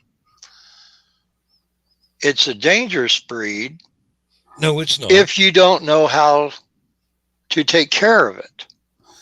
So that's like saying if somebody wants to have a baby, but then if they're not prepared for the responsibility of taking care of that baby, and believe me, there are plenty that aren't, then it's not the fault of the baby, it's the fault of the parent. So Hmm. it's not the fault of the pet, it's the fault of the owner. But then you got certain classes of people that are only raising these particular breeds, um, as fight dogs to Yeah, make money off of. yeah, yeah. It's not the breed, it's the breeder. It's not the dog, it's the owner. Mm. Yeah, because my oldest boy, uh, he used to raise and breed pit bulls, and they were the kindest, gentlest dogs. I swear. I mean, I would trust them with they were perfectly fine with babies in the house, Yeah. you know, but people raise them to be fighting dogs. It's Well, not it's not the dog themselves, it's how they were raised. I yeah. helped I helped a pit bull give birth. I was a midwife for a pit bull giving birth. Behave. And that's, how you going to do that? You got to hug the dog. Um, Basically, you got to help squeeze them babies out. Otherwise, the babies and the mother will die. Yeah. Um, and this was a very, very young female. She had never given birth before. She did not know what to do. Yeah. And she was not prepared for uh, the pain of giving birth as well as the rest of the process and everything. And Well, she thought she was through with the first one, but there were still 6 more left. Mm. So I had to give her a hug, a good tight hug, and help her go ahead and go through the rest of the birthing process to get the rest of the puppies out. And I actually had to sit there with a very sharp pocket knife and cut the cords. Cord. no, the birth sacks. Yeah. I was trying to remember what the technical term for that was, but you know once Placenta. well no that's the whole thing that comes out. But Mm. no, each individual puppy was wrapped in its own little protective uh, baggie of flesh. And I had to free the puppies from that before the mother realized, hey, that's my puppy. So, Well, come it was like a vapor barrier. They couldn't smell their own offspring until that came off. Um, I was just having to make it up as I went along because I've never been trained for having to help something give birth. I mean, I'd read about humans, but there were very few knives involved there. Um, Well, come in here. but it worked out. I mean, none of the puppies passed away. The mom took to them right away, as soon as they were out of the whatever the little birth sac was, and then the placenta came out, and I go, oh, I know about this. I can't watch, but that was handled in an organic and uh, absolutely Get up here. dog-like way.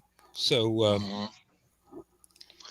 and Well, and once again, the way things have changed so much, well, I mean, I was a raised in breeder Florida. isn't actually so much of a nice thing to call somebody by today's standards because of all the backyard breeders that are breeding purely for profit.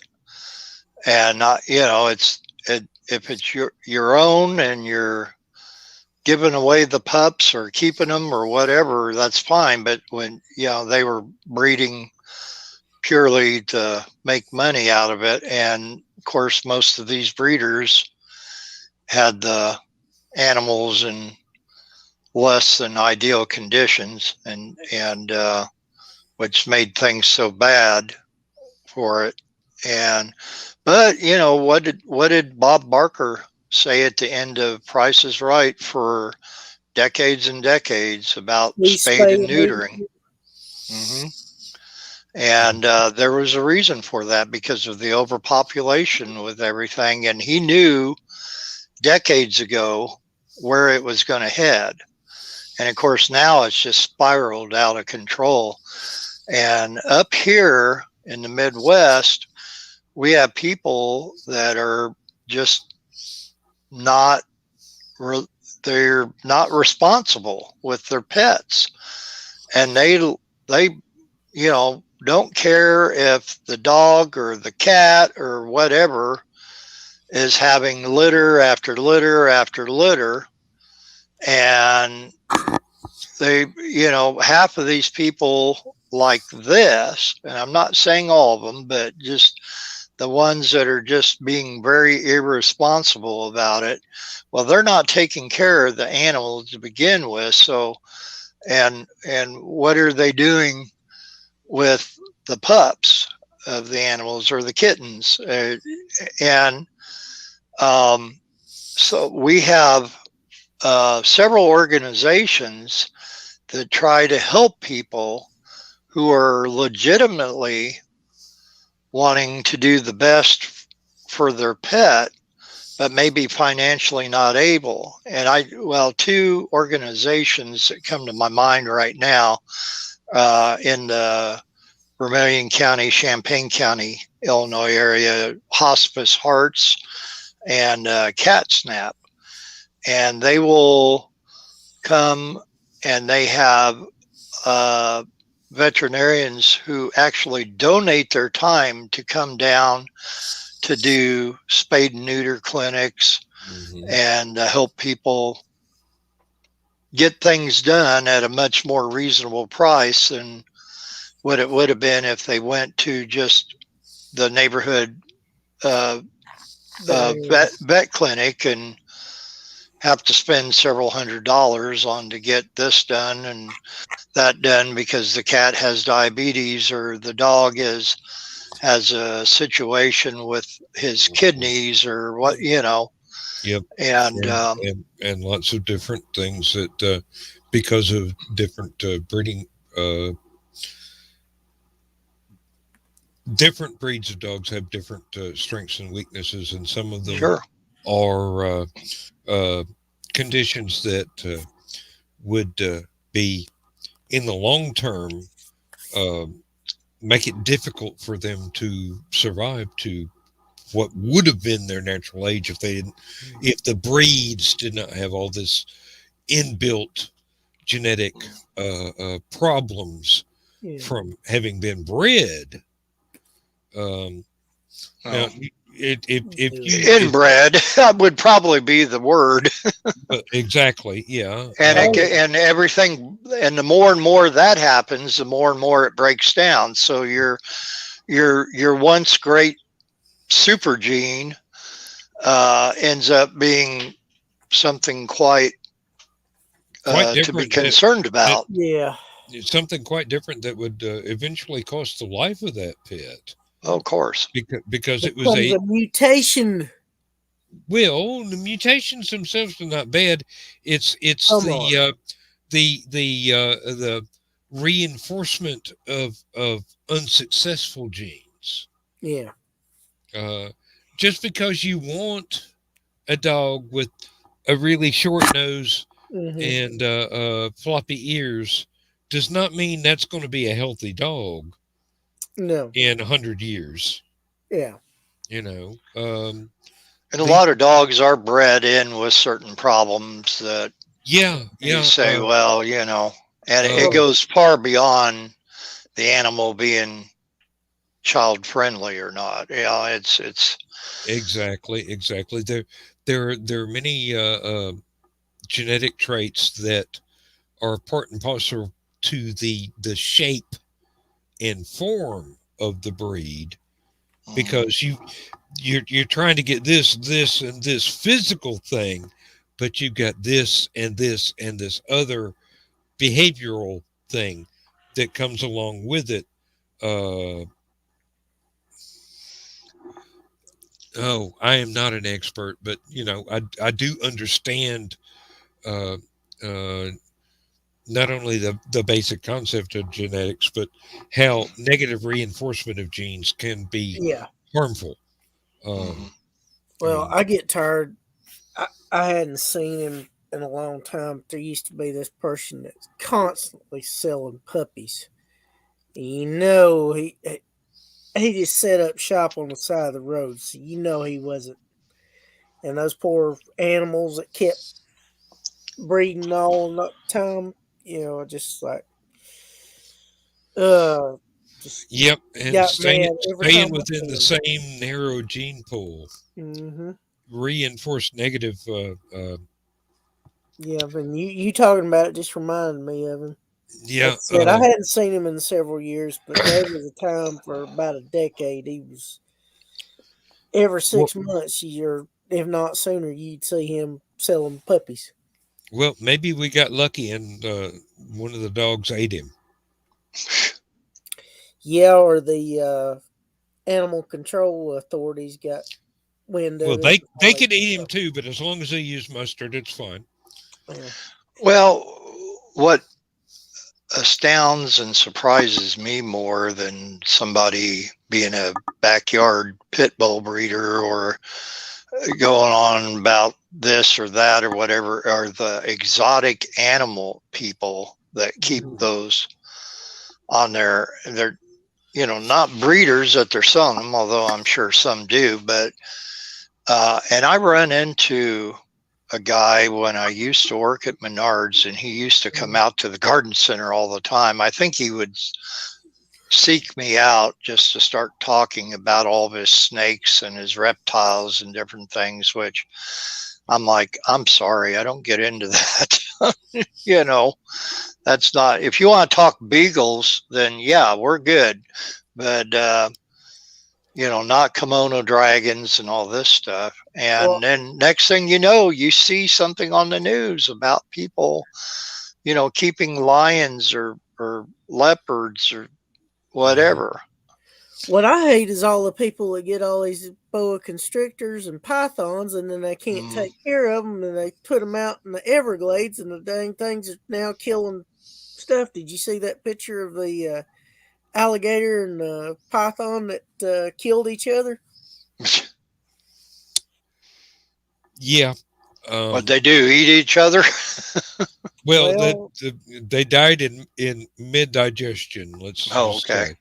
Let's put it to you this way: the constrictor was constricting, but the alligator got a hold of it and chomped into it, so it was mutual death. Yep. That was a no-win situation right there. Now, one of the things that is really strange about where I live is that at one time Are you gonna behave? there were there was You a talk to company me, that boy. was going to do the like poultry processing, but for ostriches and cassowaries and emus. And there was only one place that they had their processing plant set up, and it was way out there east of Bill or west of Bill. I mean, it was like further than Kansas sort of thing. And that was the only processing plant for these very, very large birds. And people that were raising ostriches and emus and whatever got disgusted because they were not ever going to get paid for these huge birds that they were paying to raise. So they turned them loose. So not only are there coyotes and bears and wild boar and deer in the woods, there are ostriches and emus and cassowaries in the woods. Can you imagine the face of somebody that's out after a turkey and winds up with an 8-foot tall bird running at them with a murder in their eyes? Lions and tigers and emus. Oh my. Yeah, really. Now, don't ostriches get up to 300 plus pounds? Yeah. And cassowaries are vicious. Yeah. I love the people that raise the alpacas, and we have a lot of them around here. They go up there, and then people just think they're the cutest things in the world, especially kids. That's kind of a thing. I know even with my little niece, she's big on them and big on, well, her favorite breed of dog is a pug.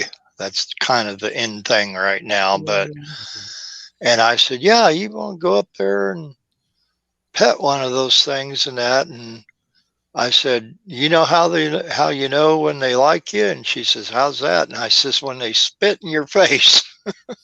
Yeah.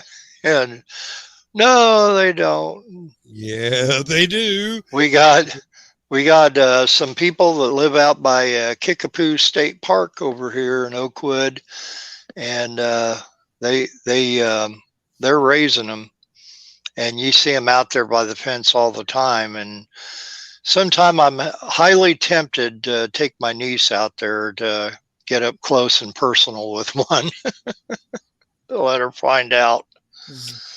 There was an old joke that the alpacas are all nice and friendly and everything, but no, llamas are all nice and friendly and everything. Same family. Alpacas carry guns and knives and will eat your face. And I'm going. Llamas spit pretty good too.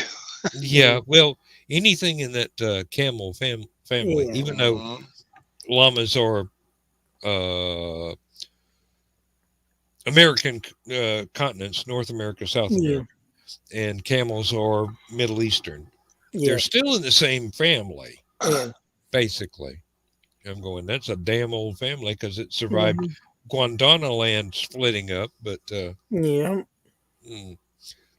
had a little town over here just west of me, about 3 miles, Muncie, Illinois. The Muncie Baptist Church every year for eons did a live nativity scene every year for Christmas. And where they had it set up, you could actually stay in your vehicle and have it to be a drive-through. And then when you drove down past the nativity scene, down at the end where the stop sign was the person from the Baptist church holding the big metal Folgers coffee can to take the donations, because typically it was free, but you would give them a donation for that. And there was, and they had everything there, and there was somebody that lived in Indiana that brought the camel over every year for that live nativity scene. It was really pretty, but I don't know that they do it anymore. We've got somebody about 3 miles away that has about 4, maybe 5 camels, and they do a live nativity on their property, and people drive by and look at it, and I'm going, you really don't want to get out and pet the camel. No, that's not a good idea. There's a reason why Arabs use big sticks to drive those things with, because they're not even tempered. I mean, this would be like trying to put a saddle on a bighorn ram. You know, it's not a good idea. You go right ahead, and I'll stay here and take pictures and post them on the internet and laugh at you. Well, the live nativity that I was just talking about, I knew 2 brothers that went to that church that played 2 of the 3 wise men in that live nativity, and then one of the other deacons from the church played the 3rd. And we used to go after the nativity would be from 7 to 10. And then after that, we would all go over to the Oakwood truck stop and have coffee. And they came in, and one of the brothers was laughing his head off and kind of poking at the other brother. And they came over and sit down at the table, and that found out what he was laughing about, because he was standing too close to the camel, and the camel got a hold of his little turban type cap, you know, for being one of the 3 kings or wise men, I mean, and proceeded to chew up his hat Mm. because he was standing too close to him. And he said, "Next year you're going to be standing over there next to that camel." That reminds me of a very insulting joke that they had on UGA campuses. Why Georgia Tech could not do a nativity scene. Oh Lord, I don't think I've heard that one actually. And it's because they couldn't find 3 wise men and a virgin in all of Atlanta. Yeah, that's what I heard about Poland, though. Why Jesus wasn't born there. Hey, Poland's got a much better chance than Georgia Tech, let me tell you. Oh, I shouldn't say that. Oh, Lord bless the little pygmies. Yeah. One of these days I got to rewatch those and find out what the exact line is. But The exact line is, "Oh Lord, I apologize. Bless all the starving little pygmies in New Guinea." Yeah. Who was that said that again? I remember the phrase. Larry the Cable Guy. Larry the Cable Guy. That's right. Yeah. Yeah. He got a lot to answer for, and actually, he's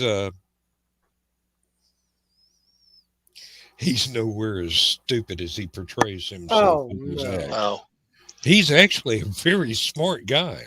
Well, so's Jeff Foxworthy. I mean, Oh, Jeff Foxworthy is you can tell just from the jokes that he makes that he's brilliant.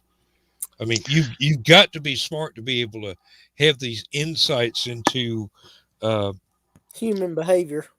Exactly. I couldn't have said it any better myself, although I was stumbling over trying to do it politely. There are ways and things. Bill Engvall's smarter than a lot of folks give him credit for. I don't see how that is, because he obviously fucking genius. I love the "Here's Your Sign." Oh yeah. You're too stupid to notice this? Here's something to give everybody a warning that you're stupid. Now, Ron White was always my favorite of the blue collar comedy team. And I'm so jealous because Laura got to go see him in concert over in Champaign not too long ago, but I can identify a lot with Ron White as well as Jeff Foxworthy. Because Jeff's just up in Atlanta, like 90 miles away, and he had the same kind of formative years that I enjoyed myself. And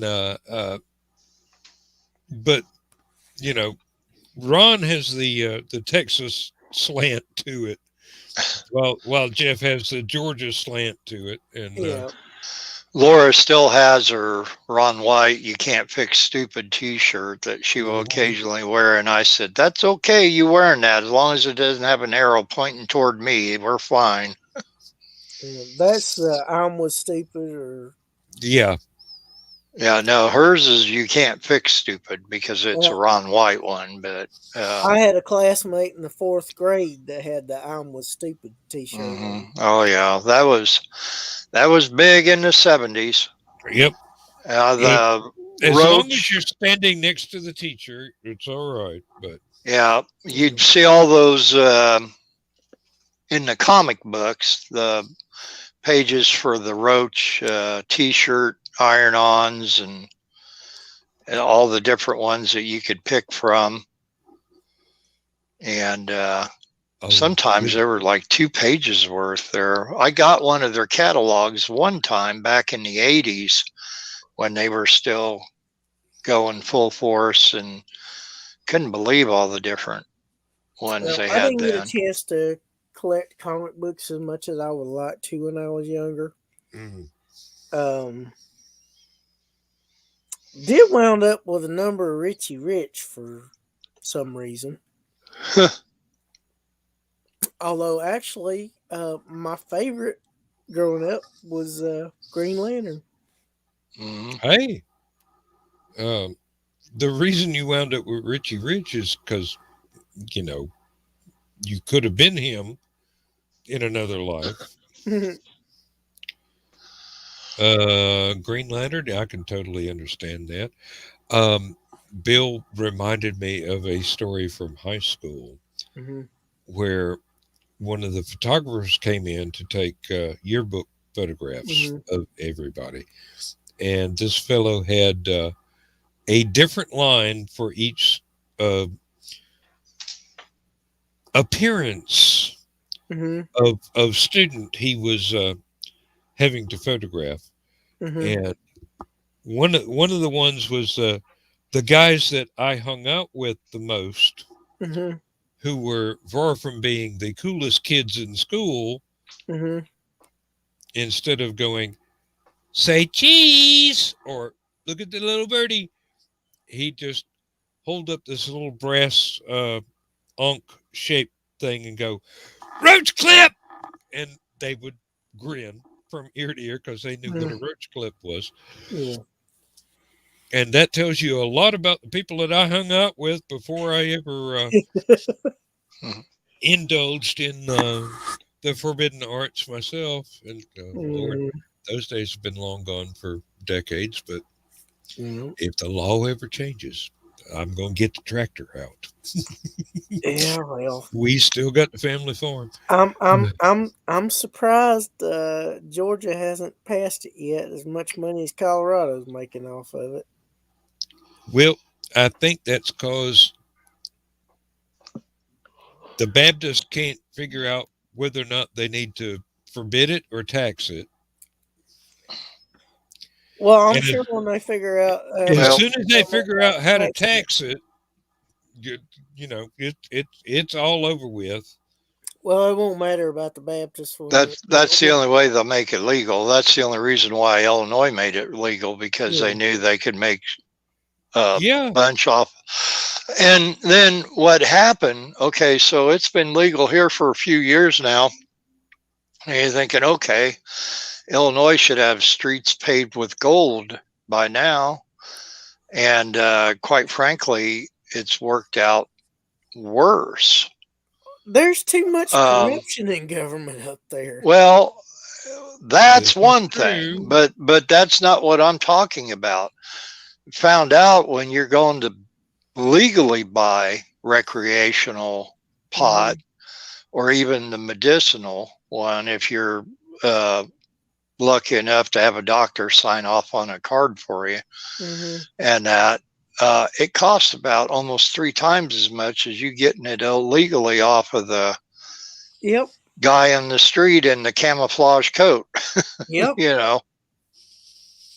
And so people went back to getting illegal stuff, and instead of buying the other. Plus, when you buy the legal stuff, you're only allowed to buy so much. Yep. And you say, "Well, I'll go to another store and buy it." No, They keep when track of you what you you have buy. the bar, yeah, you're only allowed to buy from one store. So you have your store that is picked for you according to the area that you're in, and that's where you can buy it. And if you bought your allotment for that month, then they see you next month. Yeah. And people didn't think it was going to go that way. People thought, yeah, marijuana's legal. Yay, everything's cool now. And Yeah. that, and nope, nope. We have rules. We have laws. There's going to be certain stipulations, and I'll tell you, they have it sewn up so tight here in Illinois. Mhm. Uh, there are no loopholes that I know of as of yet to get around it. And then Yeah. Danville tried to get the casinos along with legal dispensaries, and they're losing out on all of it. Now, there's talk again that there might be a dispensary out at Eastgate, which is actually outside of town, outside of the city limits, Mhm. for people from Illinois and Indiana to go buy their recreational pot. But nothing is written in stone there, because there was supposed to be a casino out there as well, and that went to pot. No pun intended. Before I forget, I saw that I can't remember the actor's name, but the one that played Carmine, the Eddie Mecca, yeah. The big The ragu. big ragu, yeah. Yep. Yeah. Carmen Raguso. Yeah. And he was so young. He was 69, and he still looked pretty young for his age. Now, I saw a picture of him and Cindy Williams sitting next to each other, and I will say, if it didn't have the name there, I don't think I would have recognized him in that photo. Mm-hmm.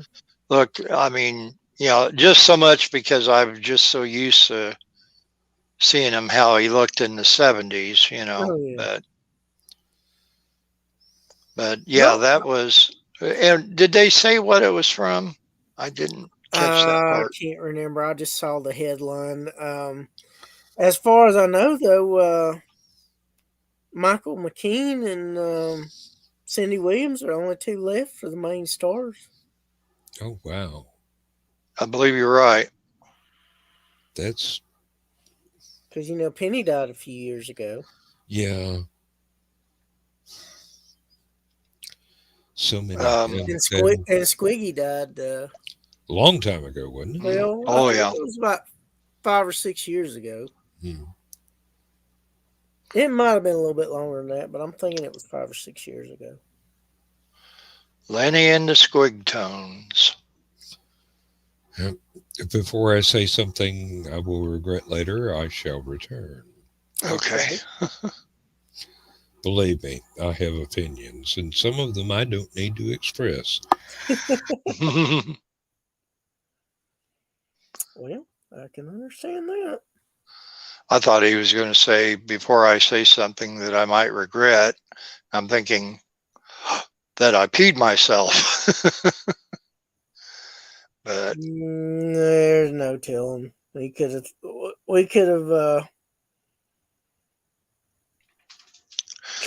jogged something in his brain about something else he wasn't too enthused about. You know, it's funny. The big ragu. Well, my friend Laura Wagner was that's where I first saw it earlier today. But then afterwards, I saw everybody posting it, and yeah, that was really. And Stephanie Osborne's husband passing, actually, because I'm friends with her, I saw her post about it first, so, which is sad. Yeah, I saw it too. All right, y'all keep Dan awake. I'm going to bed. Oh, good grief. Okay. You've been watching this whole time. Yeah.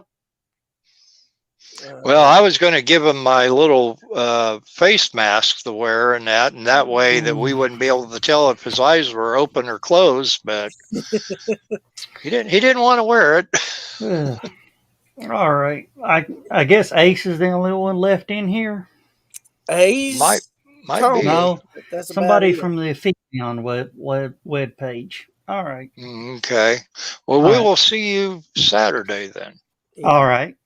If not, in the green room tomorrow. Probably. Yep. Have a good night, Joe. All right. We'll holler Have at a y'all good later. night. All right.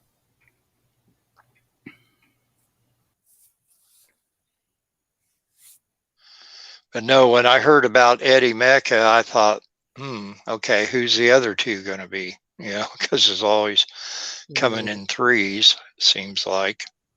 Yeah. And that as far as celebrities. And we hadn't had any for a while, it seems like. I'm trying to think of the last celebrity that I heard of passing prior to this today.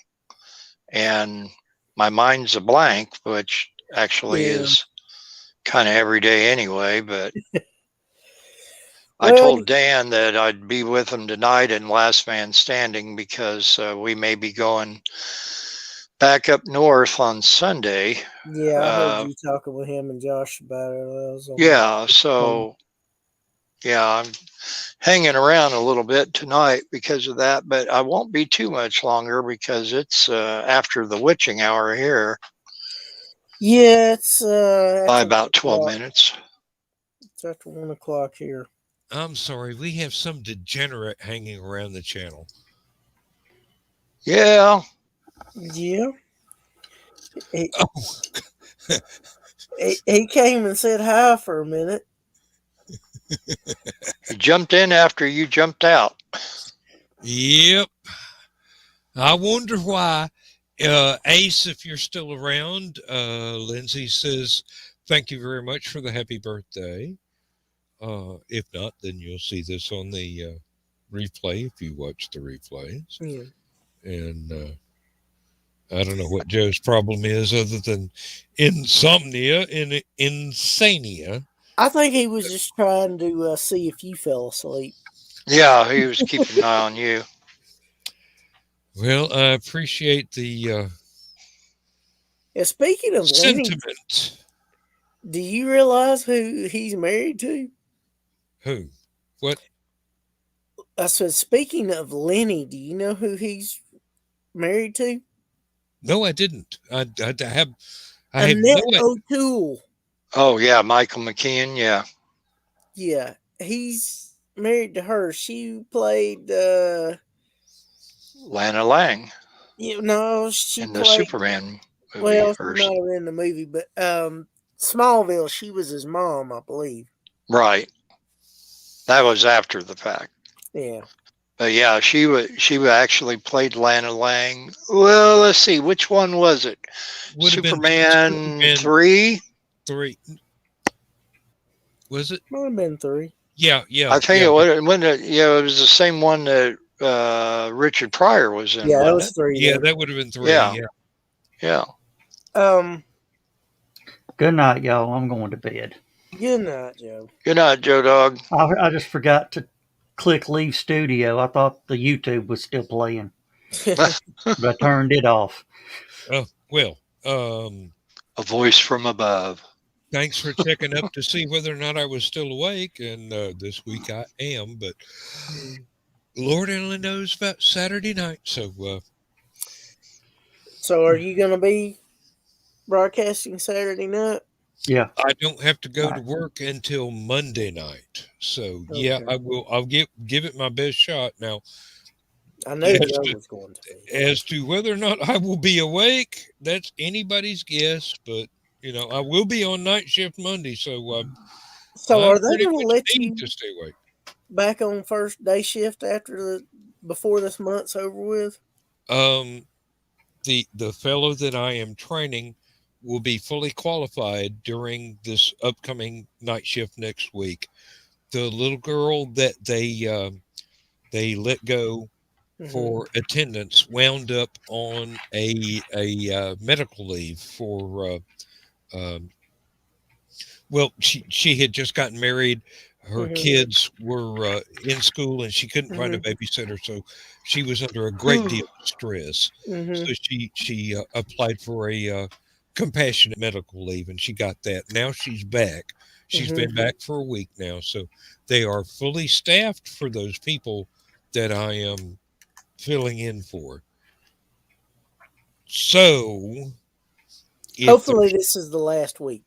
If there's no paperwork snafu, yes, hopefully this will be my last week on swing shift for the rest of my life.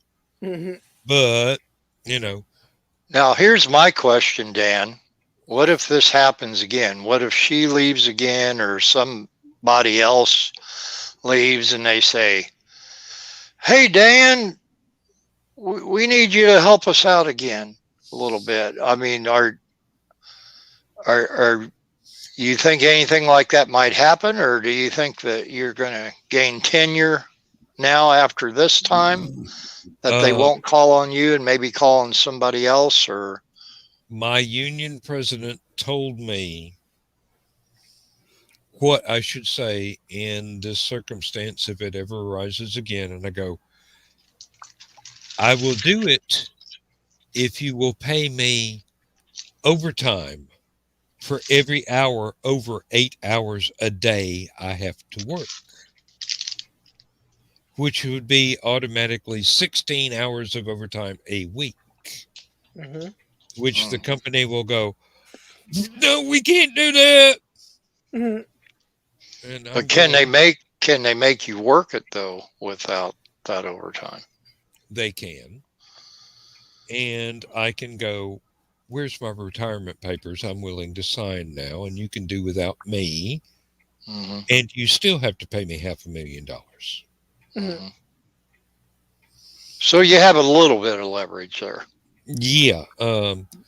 My pension is somewhere north of 300 grand. And my 401k is just shy of $250,000. So basically, if they make me pull the plug early, they still have to come up off the hip with $500,000, which is not an inconsiderable sum. It'd be cheaper if they just let me go ahead and work till I want to leave. The only reason why I ask is because I don't have that much faith in unions in general. Some do a great job on things, but I have more faith in unions than I do in management.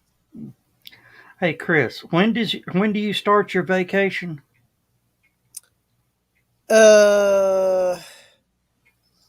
Next Friday. Damn. All right, give me a call in the morning. I need to talk to you about something. Okay. I'm thinking of maybe running down to Huntsville on Tuesday. Yeah. Yeah, I understand. Yeah, I would like to. Yeah. Oh yeah, give me a holler and see what we can do. All right. Bye. Bye. Now I'm actually leaving the studio. Dan will I don't believe you. Dan will testify I'm gone. He's still here. I was going to say when he'll be back. Those are famous last words. Yeah, I'm gone. Yeah, flounce. Just one more thing. Right up there with Custer's Indians. What Indians? Well, to tell you the truth, I think I'm going to have to call to night or morning or mid-afternoon or whatever you want to call it. I actually got my goal of 6,000 steps in just while working over at Laura's dad's house today. That tells you how much we were doing out there, and just trip after trip after trip, hauling leaves and everything. And he's going to, I guess, try to burn them tomorrow because we're going to have rain coming tomorrow night or Saturday. I know it's definitely going to rain Sunday down here. If you burn Indiana to the ground, we know who's responsible. Yeah. Well, we're in Illinois, but I think I could blow it toward Indiana. That's if the wind blows. Yeah. That Wabash. The wind blows. That Wabash is a little shallow these days. I don't think it'll protect Indiana a bit, to be truthful. But I think I'm going to go in the other room and take a Tylenol and get my meds ready for the morning and get my Lone Ranger mask on, which actually I don't wear it so much in the night. I tried it out and it's like, no, I don't need it at night. It's dark enough and that, but usually at first light of day, if I'm not ready to get up, that's when I'll have it. At this time of year down here, the sun don't come up till about 11, and it goes away about 3. So, well, let's see. When does it start gaining daylight again? After December 21st of December. Okay, yeah, the winter solstice. Yes. Yep. It's the shortest day of the year. Every day up to it gets shorter, and every day away from it gets longer. Well, it's pitch black by 5 o'clock here. And I can't exactly tell you first dawn's light around here right at the moment. because typically I'm not up. Sometimes I am, briefly, but Well, typically I'm above not the up. Arctic Circle, it is endless night. Yeah. And around here, by the time I get to work, it's dark. And by the time I get home or leave work, it's dark. So the sun is just a vague rumor for swing shift Well, workers. Saturday on that solar eclipse, I'm sure probably one or two of my meteorologist friends will have some pictures from up there. And if they do, I'll share them in Stupid O'Clock and United Weather Network for people to see, since we're not going to be able to see them on our own. Well, apparently there's a comet coming through too. So I hope to Yeah. see pictures of that, because I'm not going to be awake or Well, that one able, that went down able by to walk out Alabama, of I the lab. guess Josh could have seen that if he was out there. The one that came through, what was it, 3 or 4 days ago, a week ago, whatever it was. He had it was, I think it was a meteor. Yeah. And he did post some pictures of, or no, he posted a video in United Weather Network. Somebody did catch on their phone of it, and it was pretty neat. It was very clear, and I really thought the War of the Worlds was going to start from that by the looks of it, but it didn't so far. I haven't heard anything from Grover's Mill yet, but we'll see. But either way, I shall say good night to you both, and I will hopefully be in the green room tomorrow night, like I said, when Laura and I get back from the auction, whenever that'll be, depending on how interesting that is. And I will see you Saturday night for a little while, and that, and but anyway, and until then, take care, and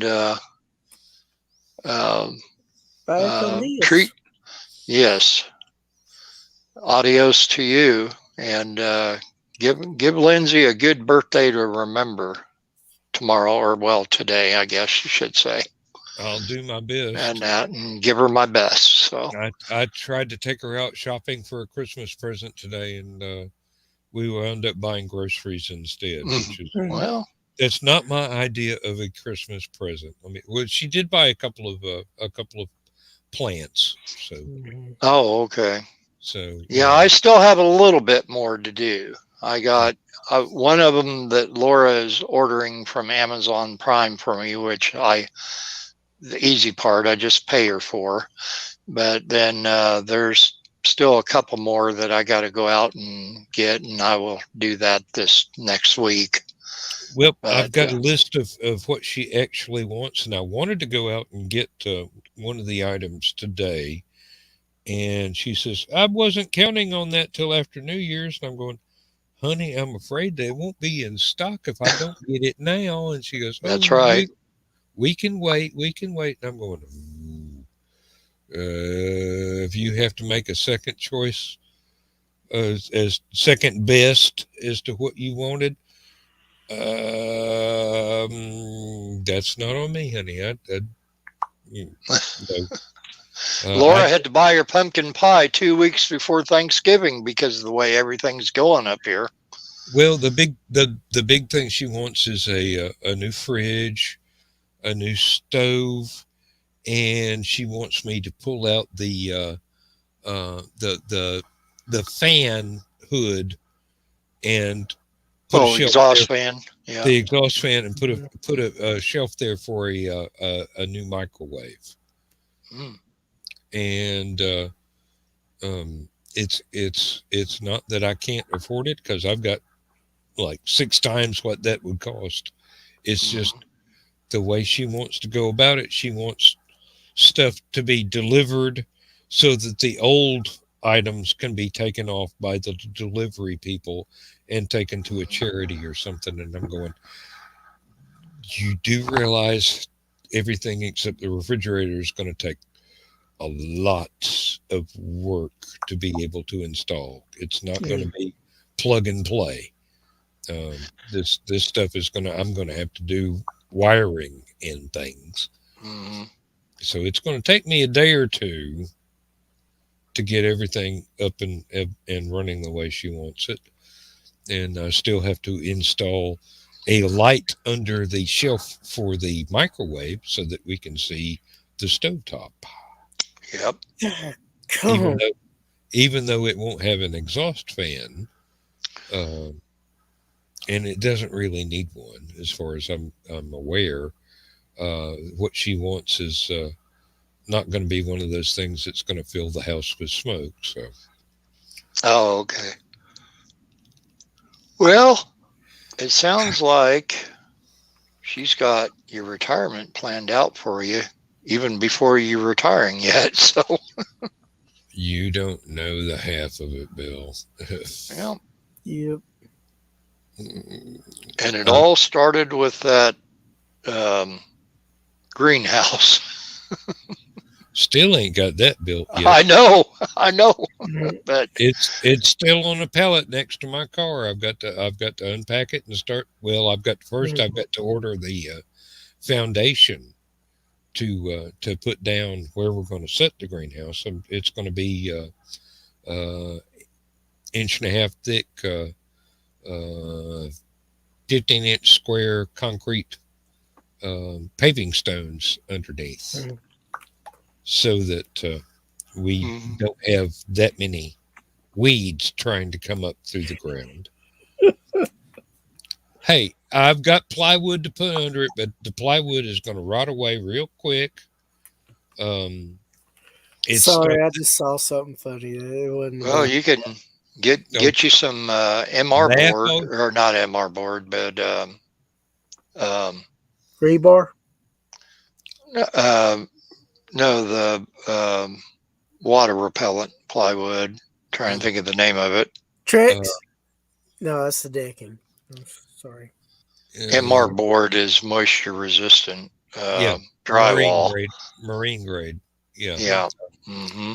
No, we've got stuff left over that has been torn down from previous construction that can't be reused in any other way, shape, or form. So we either make firewood out of it, or we put it down as a subfloor. Well, I was thinking more of a foundation, weed barrier. Mm.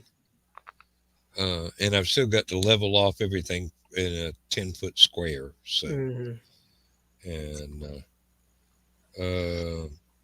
that's just walking around with a shovel, so I can do that. I mean, can't you have somebody pour you a concrete pad?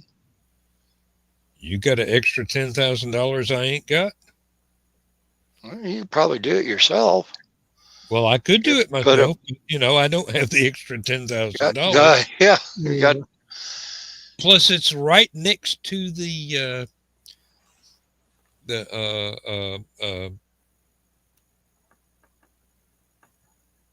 what is that bugger? Well house? Septic? The septic tank, yes. Mm-hmm. I can't cover up the septic tank, is what I'm trying to say. Yeah. Oh, okay. So yeah. And the front door of the greenhouse is going to be right over the septic tank. So I've got to leave enough space for that to be dug up for anybody that ever has to pump the septic tank again, because we've had that done. We've had that done once already. Yeah. You don't have a pipe. You don't have any PVC coming up from the septic already, or they just take the cap off and they have to dig up the cap and get to it. Oh, okay. So I can't cover up where the cap is. Yeah. How far down is it? About under 3-4 foot. No, it's under a foot. Yeah. Oh, okay. Yeah. They can't dig it too deep because, there's part of Stone Mountain that comes up in my yard. So there's a volcanic granite slab that runs from Atlanta through where I live to points north, Yeah. and there's this huge granite boulder that sticks out of the ground in my backyard. We've got a bird bath sitting on it now, and flowers planted around it as a border.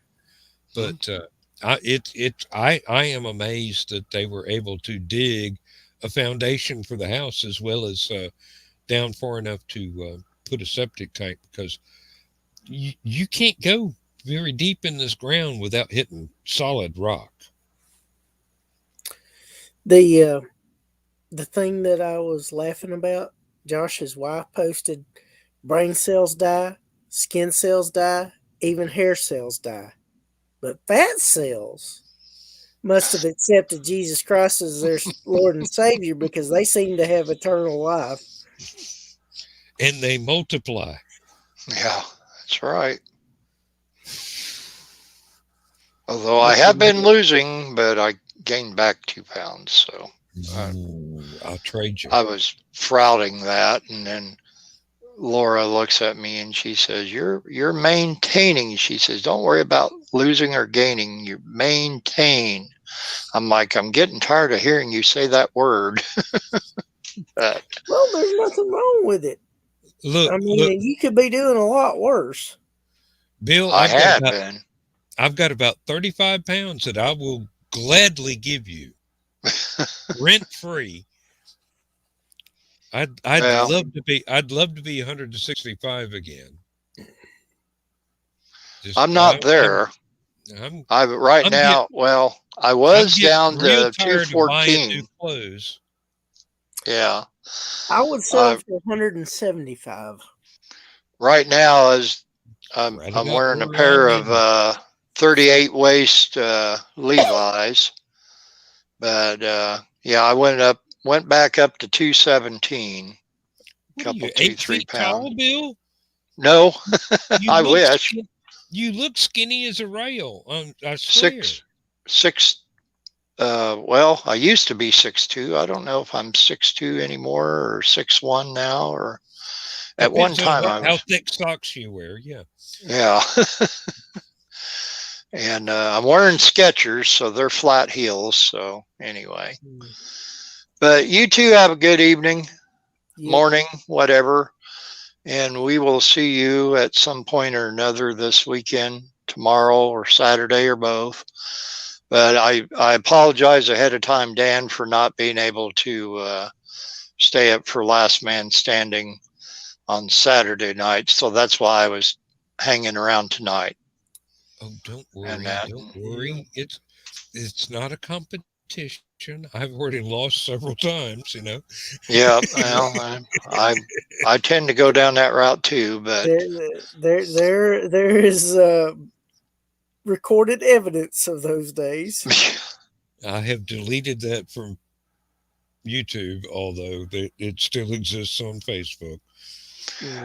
Yeah, Carl's got the screenshot of it in a secret humor group, because when I was looking for a good headshot of Keisha to do my little picture that I did of her and Carl, I ran across that picture of you, Dan, the screenshot he did. So I know that still exists, but anyway.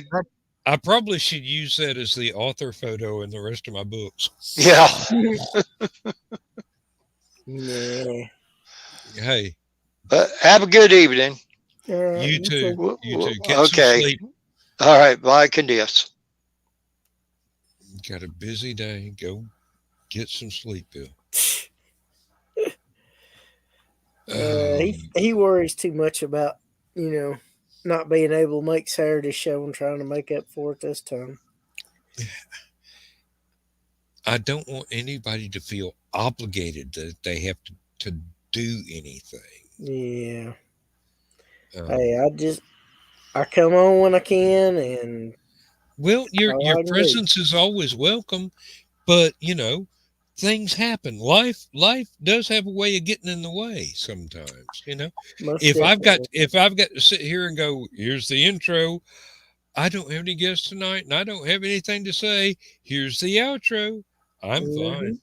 15-minute last man standing will do me fine. One of these days, I'm going to do it as a joke, but I don't know if you're familiar with this person or not, but I believe it was Jonathan David Baird has passed away. yes. We were talking about that earlier in Stupid O'clock. Yeah, he's when he was archaeologist and writer and a very well respected person. Very, uh, And it was only 51 years old. I know. And his ex wife did not say anything about cause of death, and Yeah. it's just one of those things where it. Well, apparently they're still good friends. So, from Well, what you yeah, said. yeah, yeah. It's just look. If we're not told, it's none of our damn business. All right. Exactly. And in some cases, even if we are told, it's none of Yeah. our damn business. Yeah. Everybody's got a right to their own privacy, Oh, yeah. right to their own life. And, uh, Lord knows that uh, as weird as my life has been, and Hmm. I don't care if anybody knows whatever detail about it, there are still uh, nooks and crannies of it that I don't want revealed because it would violate somebody else's privacy. Yeah, of course. I also noticed it was the 12-year anniversary Thursday of Eric Wolfson dying from Alan Parsons Project. Mm, that was a huge loss. Yeah. It really was a very talented individual. Um, now, speaking of talented individuals, here's one that's still alive. My friend from uh, over in Northern Europe, Mhm. Bjorn Lynn. Uh, Okay. if you ever get a chance, go on YouTube and look up an album called The Void. Okay. And it is something that for many years I thought was every bit as good as Pink Floyd's Dark Side of the Moon. Mm. But he was the only musician, and there is only one, what was it, three, it might have been a 2 word or 4 word sentence in the entire recording. Oh, wow. But the music is just absolutely amazing if you like electronic music. Hmm. Now, if you don't, then it's not going to be your cup of tea. Yeah. But Bjorn has done music for video games and different science fiction albums as or science fiction novels as Hmm. a soundtrack to the novels for movies that never got made, that Okay. that sort of thing. And he's just, the man's incredible, and he's just this humble guy that loves playing tennis and taking long hikes in I don't know whether it's Norwegian or which Scandinavian country. I think it's Norway, but Hmm. he just loves going out and taking pictures of the scenery. It's just beautiful. It's absolutely reminds me of some of our Canadian friends. Some of their Hmm.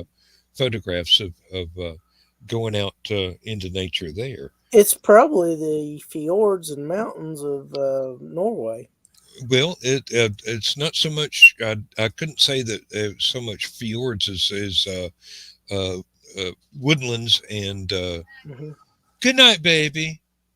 Happy birthday. I love you. You're welcome. Yep. Happy birthday. Good night. Um.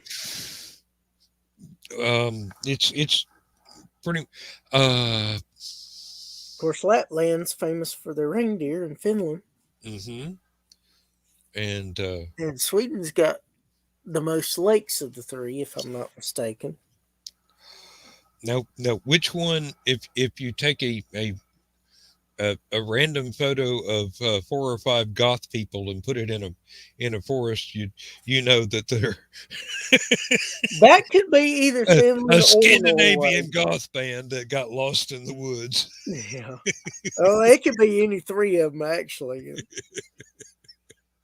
There's a running joke about that on several social media, and I'm going, you know, I probably know at least 3 of these people, but I can't remember their names. Well, if you're familiar with Frontiers Records, they do a lot of album-oriented rock bands. In fact, a lot of the bands that were popular in the 70s and 80s have signed with them. It's some Italian millionaire's company, and he's gotten together some really impressive artists over the years. I wouldn't doubt it at all. I mean, that would be easy to do. And they like pairing up different artists with each other. In fact, I probably don't need that. there's one band that's initials are WET. It's actually a combination of 3 bands. Oh, okay. Work of Art's the W, Eclipse is the E, and Talisman is the T. Okay. And it's very interesting when they get together because Eclipse is the real, hard rock, metal type band. Work of Art was heavily influenced by Toto. Yeah. And Talisman has Jeff Scott Soto, who has sung with Yngwie Malmsteen, does the West Coast tour of Trans-Siberian Orchestra, Okay. is in a band called Sons of Apollo with Billy Sheehan, Derek Sherinian, and Mike Portnoy, and Bumblefoot. And he's also sang with Journey, and he's also sang with a few other artists. Like I said, and Talisman was his band, so it's interesting the sounds that they bring together. And do you remember the band Giant? Vaguely, not specifically, but I know I've heard of them before. Well, they did the power ballad "I'll See You in My Dreams," Mm-hmm. and then 2 brothers were. One of them was the lead singer and the lead guitarist, and the other one was the drummer. Well, they both produced, but the guitarist and lead singer is very successful producer. In fact, he's a big producer in Nashville, Mm-hmm. and he produces rock and country. Yeah. Well, they decided that they wanted to get the band back together, and Always admirable. and this is they've got a new lead singer, but he was with a group called Perfect Plan, which is from Sweden, I think. Or anyway, the vocalist name is Ken Healy, and he's a big fan of Giant, but he did a nice cover of Foreigner's "That Was Yesterday." Mm. So, but anyway, all this is stuff I know from Frontiers and their Yeah. Their Facebook page and stuff that I've read on their actual website and all. And You got something to write with? Yeah. Oh, okay. when you've got time to sit down and listen to an entire album, there Mhm. is a concert on YouTube by a band called Nectar, Nektar.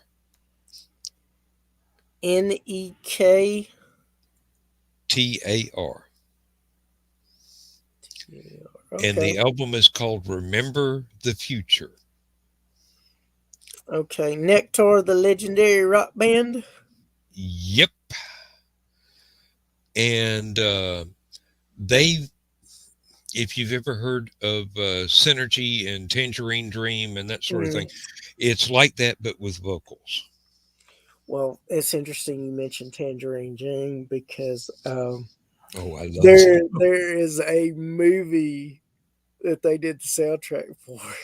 Sorcerer? It's actually it's called 3 O'clock High. Oh, okay. It's a kind of teen movie. It's kind of reminiscent of John Hughes, but not Hmm. quite. It's basically got this kid that's trying to do an interview with the new guy, and he accidentally bumps into him or something like that, and they're supposed to fight at 3 o'clock. And he's basically dreading this whole day, and it's showing the events going through it. And I think it's either the principal or the vice principal is played. Oh, I can't think of the guy's name, but did you ever watch the movie Avenging Force? Can't say that I have. It was basically a play on the Most Dangerous Game. They're Okay. basically, I remember the plot. Yeah. well, let me see if I can find out this because it's driving me crazy not being able to figure this out. Um, Well, look up Sorcerer too, because Tangerine Dream did the soundtrack to that as well. okay. It was one of those let's drive a truckload of sweaty dynamite through South America across rope bridges sort of film.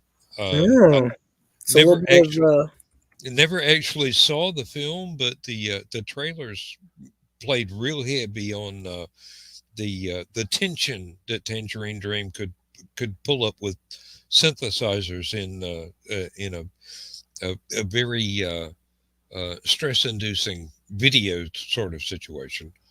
Um, uh, think of romancing the stone without the comedy. yeah. I started to say it's almost sounded like a combination of Romancing the Stone and Indiana Jones and the Temple of Doom. Without the comedy, yeah, Yeah. that sort of thing.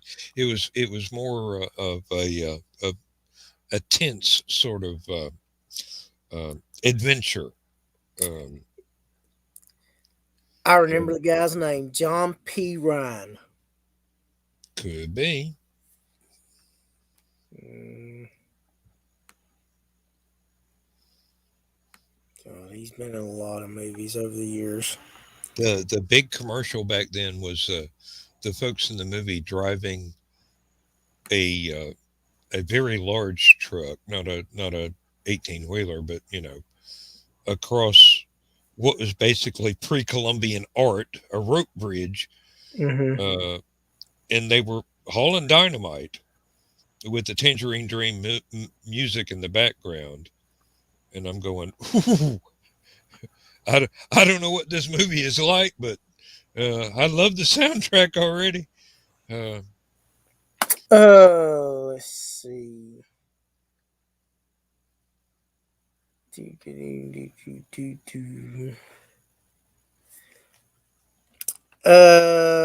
Trying to think. Do you remember the movie Future World?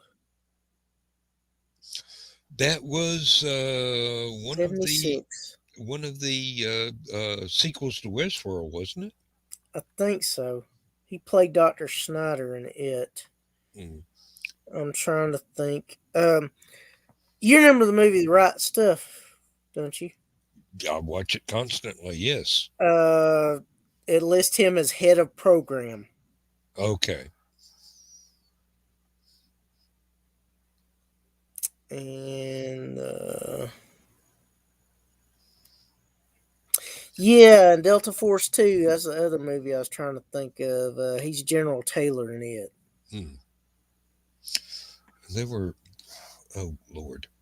I got a bad videotape copy of a movie that was really, it was a good movie. Mm-hmm. It was one of those cheesy action flick post apocalypse movies. Mm-hmm. Um, uh, Trying to remember the name of it. The main villain was one of the guys that was in Fifth Element, but he was an outright villain instead of a sympathetic, um, not quite good guy, but Mm-hmm. nowhere near a bad guy sort of things. In the Fifth Element, um, the the the general that gave uh, the assignment to um, oh, now I've just had a senior moment and can't remember the character's name or the actor's name. It's Bruce Willis is the actor's name. Yeah. Gah. I Mm. can't think of it because it's been so long since I've seen Fifth Element. Um, s- uh, s- um, Steel, not steel horses. Um, anyway, it was a cheesy action movie sort of thing. Uh, Let's see if I can find him from this. the IMDb. Yeah. Wasn't Gary Oldman, was it? No, no, it wasn't. It was Do you remember the character?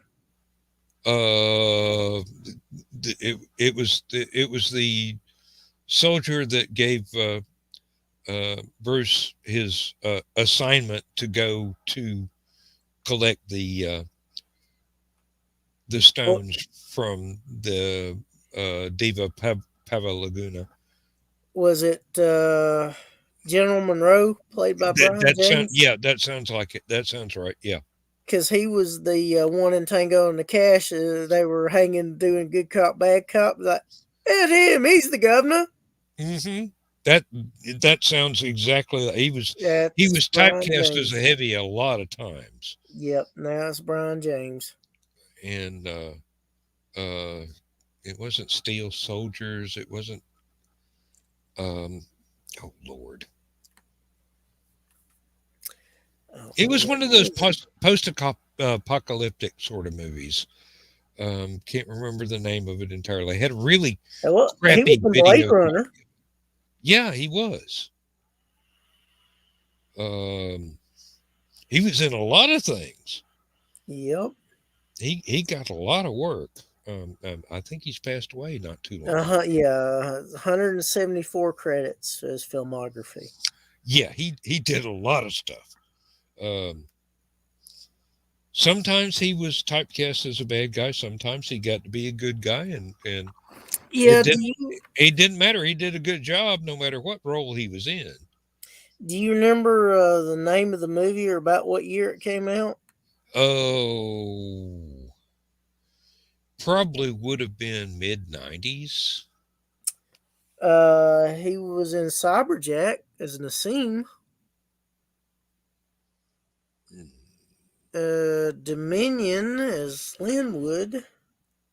No, it wouldn't have been Dominion. It was What about Savage Land? He played Cyrus or Cirrus.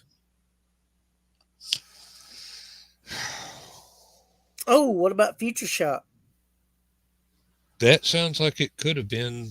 Because he played Jack Porter in it.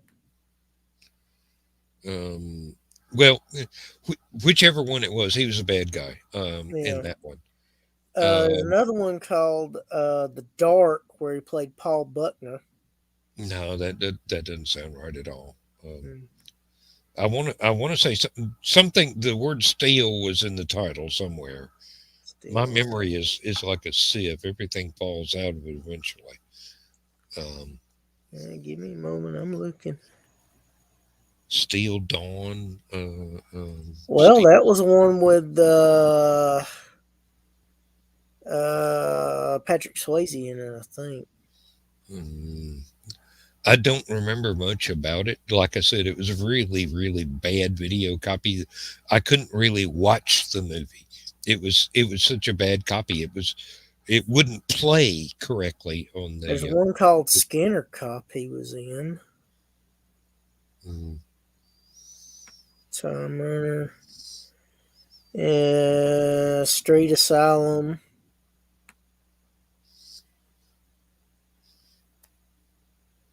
Well, it's just one of those things that came to mind. Yeah.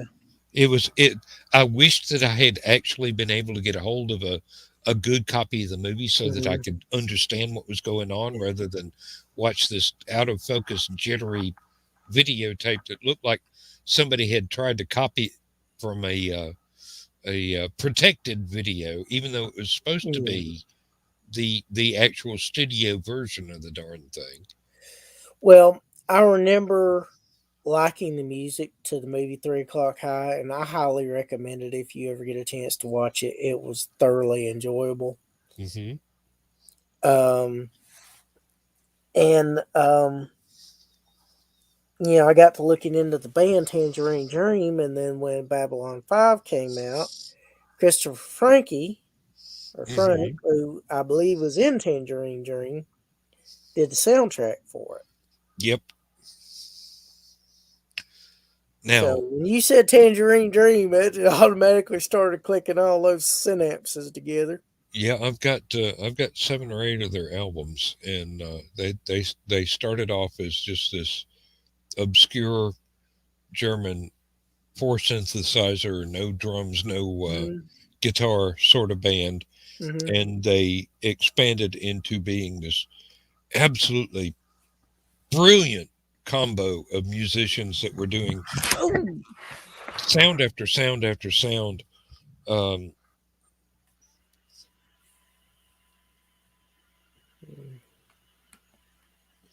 at one time, almost all the albums I bought were synthesizer based Hmm. bands, and it was just one of those things where if it was uh, people with keyboards and doing any style of music from classical to rock and whatever, uh, but no guitars. I was in. I was up for it, and I would pick it up. And there's you know You must there's be like me and really enjoyed soundtracks to 80s movies. well yeah, but this was uh, right around in the time that and you're gone, so you can't hear a word I'm saying. Evidently, you clicked the wrong button. You'll either be back or you won't. Yeah. As you can see behind me there, over on, let's see, let's get this. Okay. Over here, if you look below the television screen, you can see 500 vinyl albums, the lower shelf of which is hidden by um, that couch. And a lot of those are uh, synth based bands. Some of them are not synth based bands. Sorry Yeah, about you that. you clicked the wrong button, didn't you? Uh, Yeah, I did. I was trying to go on as best I could. Um, Oddly enough, this the background photo is our kitchen and living room, Hmm. and I was explaining that over there where your picture is now Hmm. was my album collection underneath the TV set, Oh. and you can only see about half of it because the couch is in the way. But Hmm. there's like 500 albums there, vinyl albums, and quite a number of them are uh, synth-based bands. But then there are things like Alice Cooper and Yeah. uh, Blue Oyster Cult and Grand Funk Railroad and Frank Zappa and Hawkwind and other things that aren't primarily synthesizers, but Yeah. may have occasionally used them. I But was thinking about all those 80s movies that I used to like. They had the keyboard, playing the score. mhm. I'm thinking you must have really liked those because I did. Well, think about the later era Doctor Who Hmm. after let's say after Tom Baker was pretty much in the middle of um, his run. Hmm. A lot of the incidental music was done on synthesizers, Yes.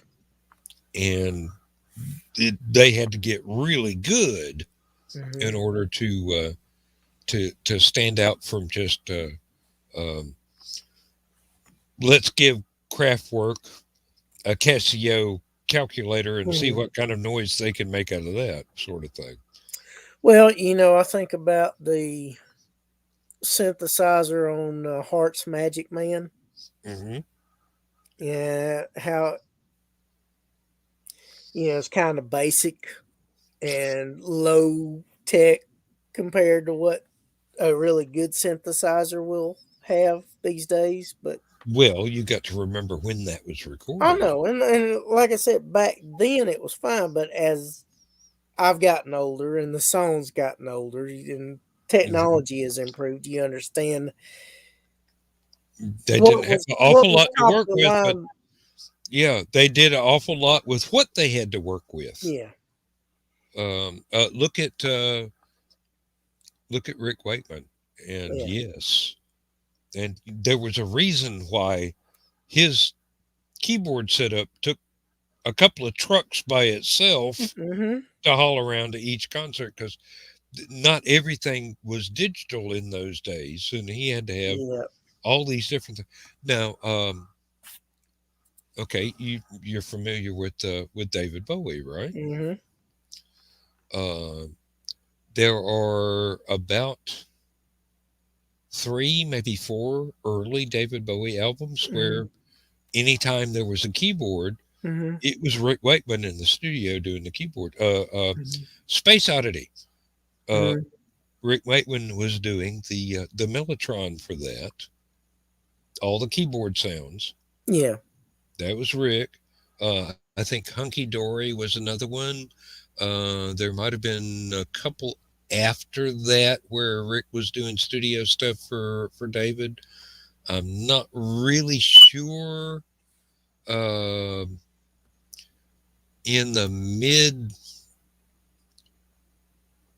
70s, early 70s, he was doing all kinds of stuff on his own, like Journey to the Center of the Earth, Six Hmm. Wives of Henry VIII, that sort of thing. Yeah.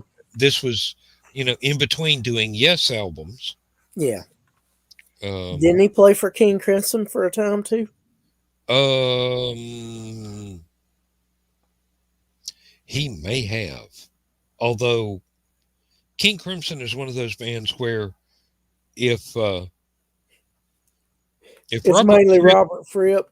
if Robert Fripp says, "Hey, I want to get the band back together and do another album," people come out of the woodwork from thousands of bands to show up and go, "Hey, yep, we're in." Well, Uh, speaking of King Crimson, uh, I was a big John Wetton fan from Asia uh-huh, and King uh-huh. Crimson, and John Wetton was also in Yes at one time, wasn't he? I'm not sure if he was. He might have played with him, but Jeffrey Downs, who was the keyboard player for the Buggles and Asia, and I think he's also in one of the bands for Yes. I don't know if it's the one with John Anderson and Steve Howe, or if it's the one with Trevor Rabin. Anderson, Bruford, Wakeman, and Howe. No, that would have been No, that I would have wasn't been a talking later about one. that one. I'm talking That would have about been a the later one. current Yeah. two versions of Yes. Yeah. The ones that were at the Rock and Roll Hall of Fame and had Steve Howe looking very pissed with his arms crossed and all, and Skeletal. yeah, and then Don't tell me the cat collapsed your chair. no, that's actually my my laptop sliding off my lap. That's the reason why I Discs called it a are a laptop. thing. Yeah. Yeah, I've got a little bitty thing that it sets on. It's got two fans that helps keep it cool and keep it from overheating underneath it, that plugs into a USB port. It's powered by the computer. And sometimes if I move my legs the wrong way, it starts sliding off my legs and chaos ensues. Yeah, well, But anyway, if I tilt my chair back too far, this entire shelf my keyboard is on mhm, will fall down in the floor, and I've got like 40 pounds of wood and a couple of keyboards and an iPad in my lap mhm, or resting on the floor, and I've got to pick it back up and put it mhm. up in the desk again. But anyway, Jeff Downs is pretty accomplished keyboard player and synthesizer player, and he constantly fooling with technology. And of course, if you remember Video Killed the Radio Star, how much he plays the keys in it and how heavily influenced it is. Now, Trevor Horn has played I with, know that name. yeah, he's the bass player from the Buggles. He's played with Asia, and he's played with, I think he's filled in with Yes a time or two. Now, of course, I have a friend that's not named John Pica that's a huge Yes fan, and said he got to see him, and he said anybody that sees him live realizes this is Chris Squire's band. Yeah. And that was obviously when Chris was still alive. And, Well, I'd say Chris and Rick Wakeman. No, John Anderson. Yeah. They pretty much tag teamed most of the different versions of Yes. And just I mean, my favorite Yes album, and I know it doesn't have the classic lineup in it, but I love 90125. Yeah. That was the one that had Owner of a Lonely Heart on it and Yep. Trevor Rabin. I know. But And, there's other songs. I love Leave It. I mean, the acapella on it. Yeah. And It Could Happen, and Well, Changes and all. Every song on there was good. I mean, that was like Led Zeppelin's Into the Outdoor. It was one of those things where every time you listened to it, you heard something different. Now, my favorite classic Yes lineup song isn't Roundabout. It's I've Seen All Good People. Oh, yeah. That is my favorite song from that era. And of course, Roger Dean did the artwork for them and Asia. Roger Dean did fantastic artwork for hundreds of bands. Yeah, but as well those as two other really stuff. stick out in my mind. One of my favorite ones, a different era, would have been Wondrous Stories. Had almost the same lineup. And then a later one would have been one that they let Rick go to a big church and play the pipe organ. And it was not real layer. I think it was Tormato. I do believe Mm. was the album name, and the song was.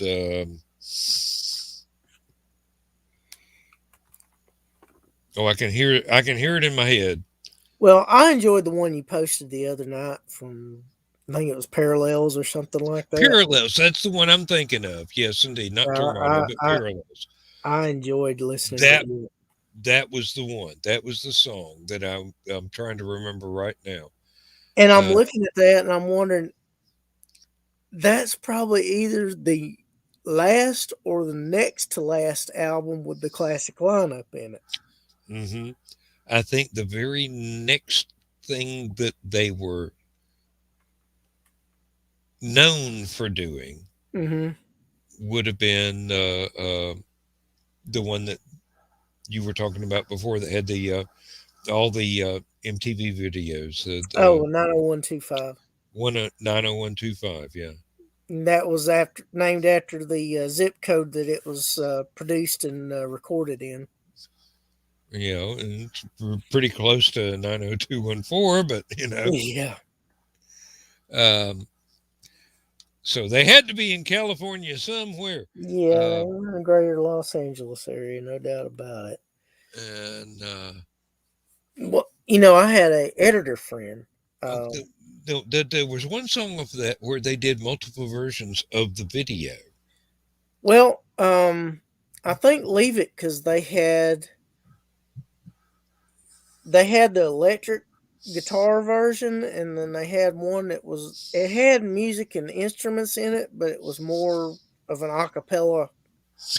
I mean, because they were elements to both of acapella to both songs, but one of them had hmm more musical layers, and the other one was a little more stripped down.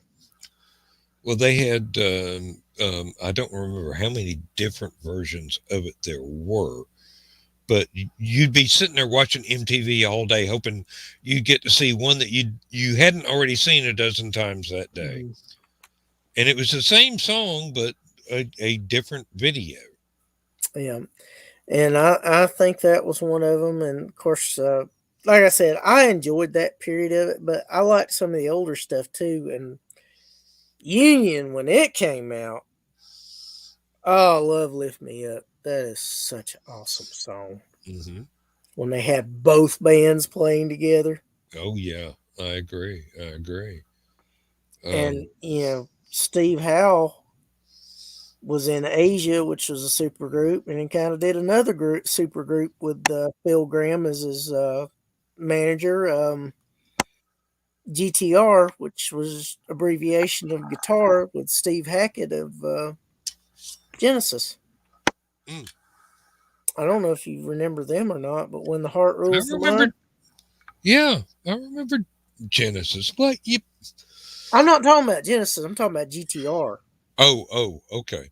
Their big song was "When the Heart Rules the Mind," hmm and I like their song "Only the Hunter." It was the second release off of it, but it kind of fizzled. It didn't have the energy that the first single had. But some things work, some things don't. Yeah. Um. Well, I really hate to cut the show. Oh, I'm We fine with it. we've been going for 3:15, and I know when you and I get together, we do not stop talking about music and pop culture references and everything. We could go on till 5 a.m. and then I would not be able to get Lindsay to the store on time tomorrow. I Uh, totally understand it is her day, and I will not take you from her. I'm just thinking it's a good thing we didn't do that at Hallowcon. oh, you wouldn't got a drop of that stuff, and neither would I or Joe Dog. She would have got it all. Um, no, tomorrow I have to take her to get her booster shot for the antivirus. So, 10 and 4. then and then Saturday I get to go and get mine because they wouldn't let us have appointments on the same day for some reason. That's crazy.